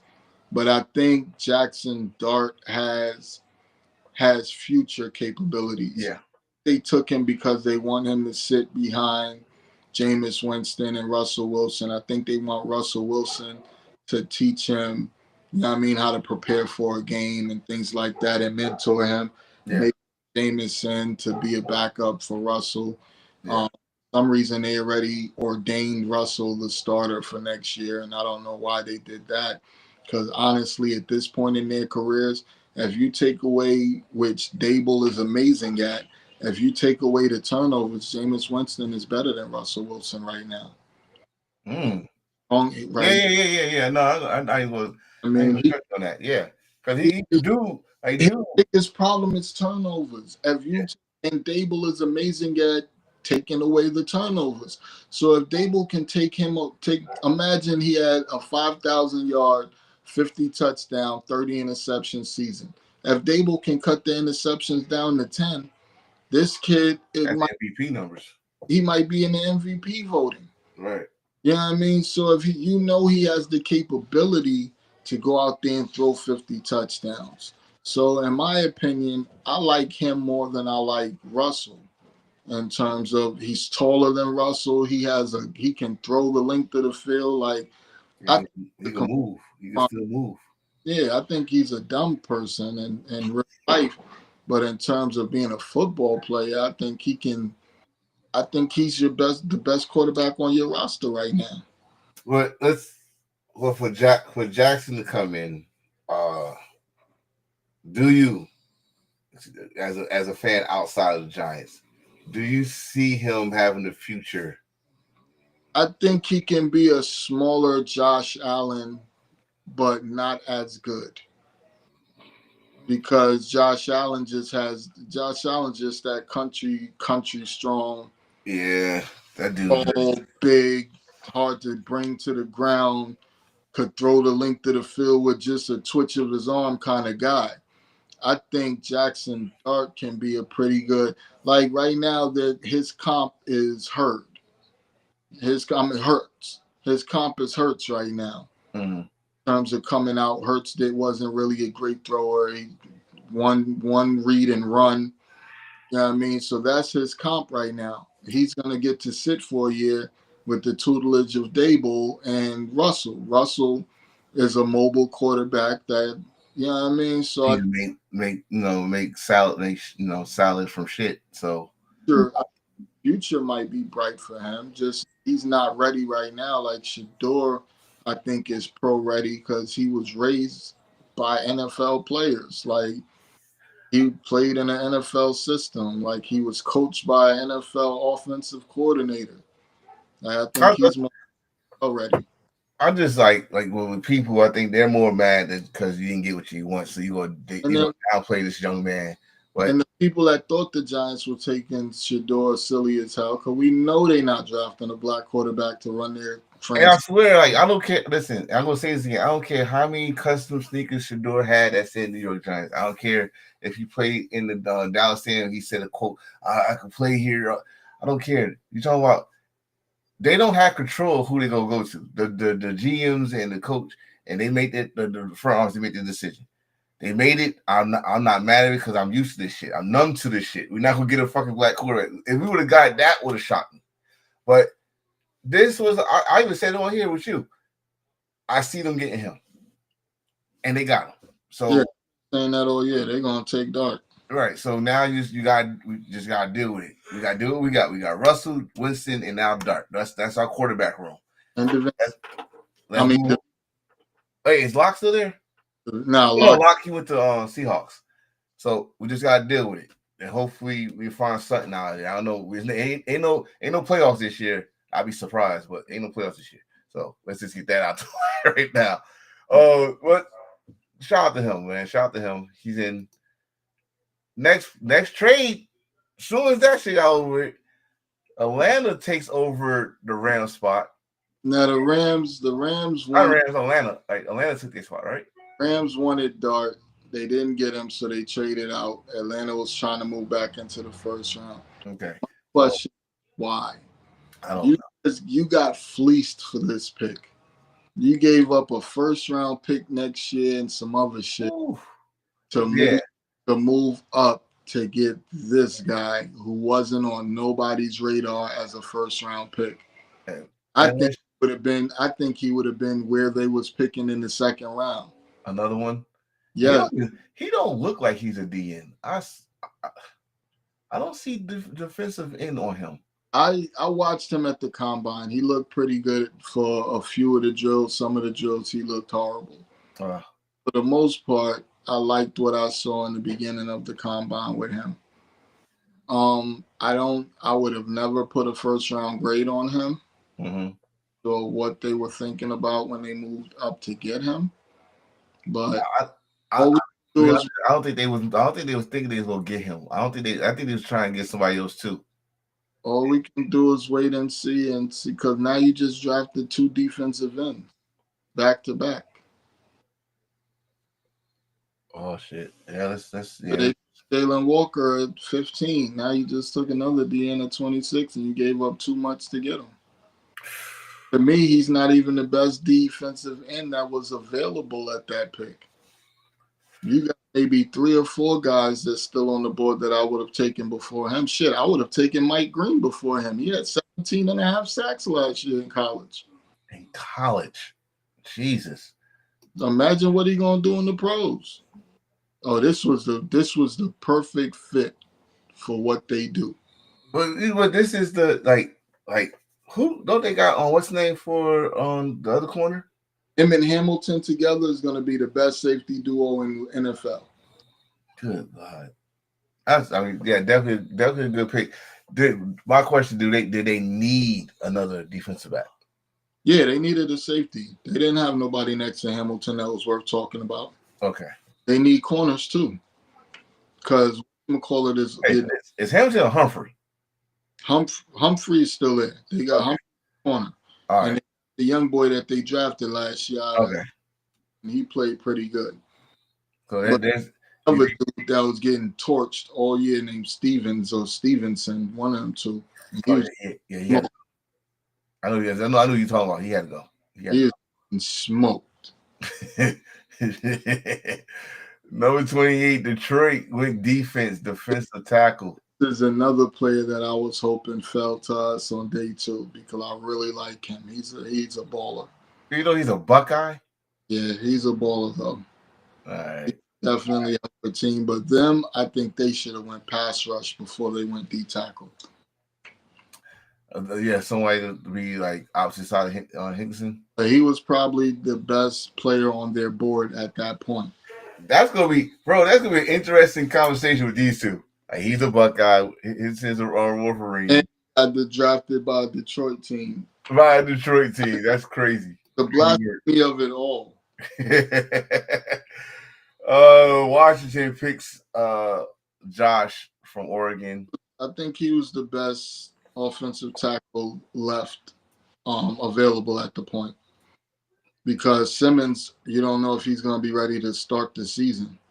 So he was the best offensive tackle available. And you need protection for Jaden Daniels if you want him to stick around. Oh, definitely now that you know it, that you as Washington know exactly what you got now. But now somebody that got you one game away from the Super Bowl. But now they need to go and get a pass rush. Yeah. We'll see tonight.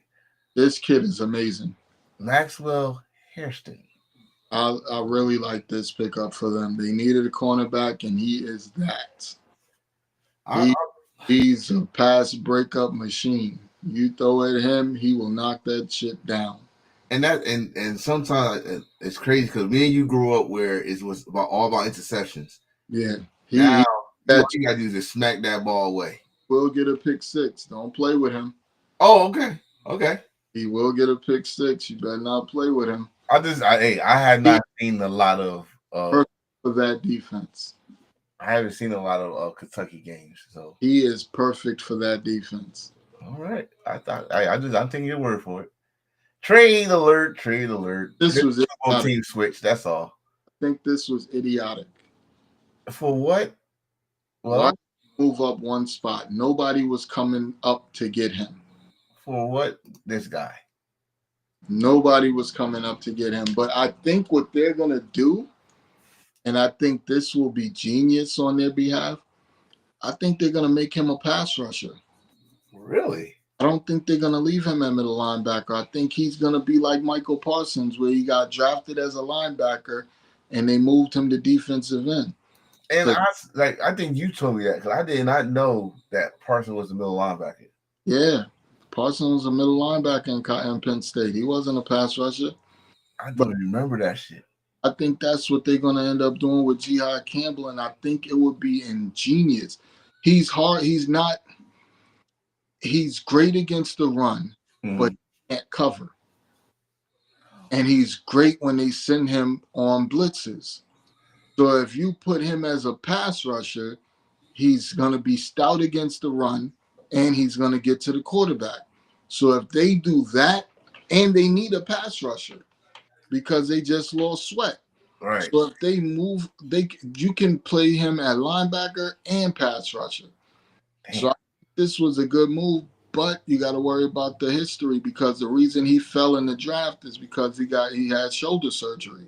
Oh, they're good for that because remember they did that with Nolan. They picked him up the year before and he was hurt. He came in, they let him redshirt. Nolan Dean, they let him redshirt, and then he was a contributor in the Super Bowl. Well, when he was healthy. And last but not least, the Super Bowl champs, and they pick.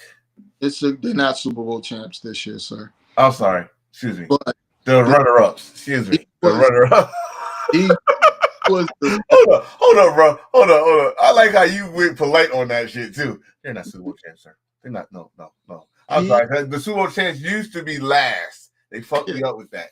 But what you think about this one right here?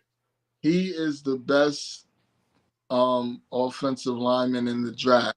The only problem is he's coming off of an injury. So he might not be ready to start the season for them, and that's probably why they took the backup tackle from the 49ers and gave him and paid him this year to come in and start the season off until Josh Simmons is ready. Well, brother, that concludes round one. That man. It's about to be nice tonight. I can't wait. It's gonna be something special tonight, and I hope, and I'm gonna keep this jersey on too, because if they say that name, and if I'm not watching, or if I'm watching, and I hear that name, I'm gonna congratulate this dude because you got motivation now. You just put a chip on his shoulder. So I love the kid, man. I want him to succeed. I want him to go to a good situation, though. I want him to go to a pressure-free situation where he can learn and grow and then come in and light this fucking league on fire. This would be the scariest thing if his ass go to the Patriots. Nah, he ain't going there. They don't should be want. scary. That's the reason they got rid of Milton. They don't want no distractions because May is not that good, and they don't want anybody giving him competition. Mm. They just want yes men to come in and be his backup. They don't want nobody that's going to be competing. They don't want nobody that look good because Milton looked too good in that Week 17 game against. Too good. So they get rid of his ass because now everybody asking, well, did y'all make the right decision starting May over Milton? So we already said it, so we're just gonna repeat it. The good spot for him to go is either Indianapolis or the Raiders. I didn't say the Raiders was a good spot. I said the Raiders It'd be a good choice. That'd be a good choice for the Raiders. Is a good possibility because the reason that I say the Raiders because Pete Carroll isn't scared to make a mistake and then fix it. Because remember when he first got to Seattle, they signed that backup quarterback that was on the Packers to that huge contract because he had 2 or 3 good games when Aaron Rodgers was hurt. Mm-hmm. And then he went back to the bench. He had 2 or 3 games where he aired it out. Yeah. He went there. They drafted Russell Wilson to be his backup. Russell Wilson ate him alive in practice. I just got a message saying Raiders considering taking Shador. They're legitimately considering it. You know what, man? Listen, maybe when I say these things, it's not the right time, but I said this shit to y'all, bro. I said it because the video at the time, Pierce was the coach, and him and Deion was coach talking. Yeah. But it's still a possibility. So it would be a good spot for him, but I don't want him to have to sit for years and years and years. You know what I mean? They just gave Geno a 3-year extension. But Geno might fuck up. Pete Carroll is stuck out enough to cut, trade, or bench Geno for him if he's playing better than Geno. Yeah. Yeah. So that's the reason I would be cool with it. But they should have been it might be another Atlanta situation. Geno go out there and stink it up and you got a backup on the bench that's better and you bring him in and now you just got an expensive ass backup. And you don't want to stink up the place at home and then hear the home crowd saying bench him or start chanting. The Raiders would be smart to take him because now you got Shador that can grow with Genty and grow with Bowers because Bowers only been there a year. So right. A young core that you can build around. And that'd be your big 3. Yeah, you got a young build around. So it would be a smart move on the Raiders, but if I'm him, I don't want to go there. Listen, if I was him, Las Vegas is so distracting as a city anyway.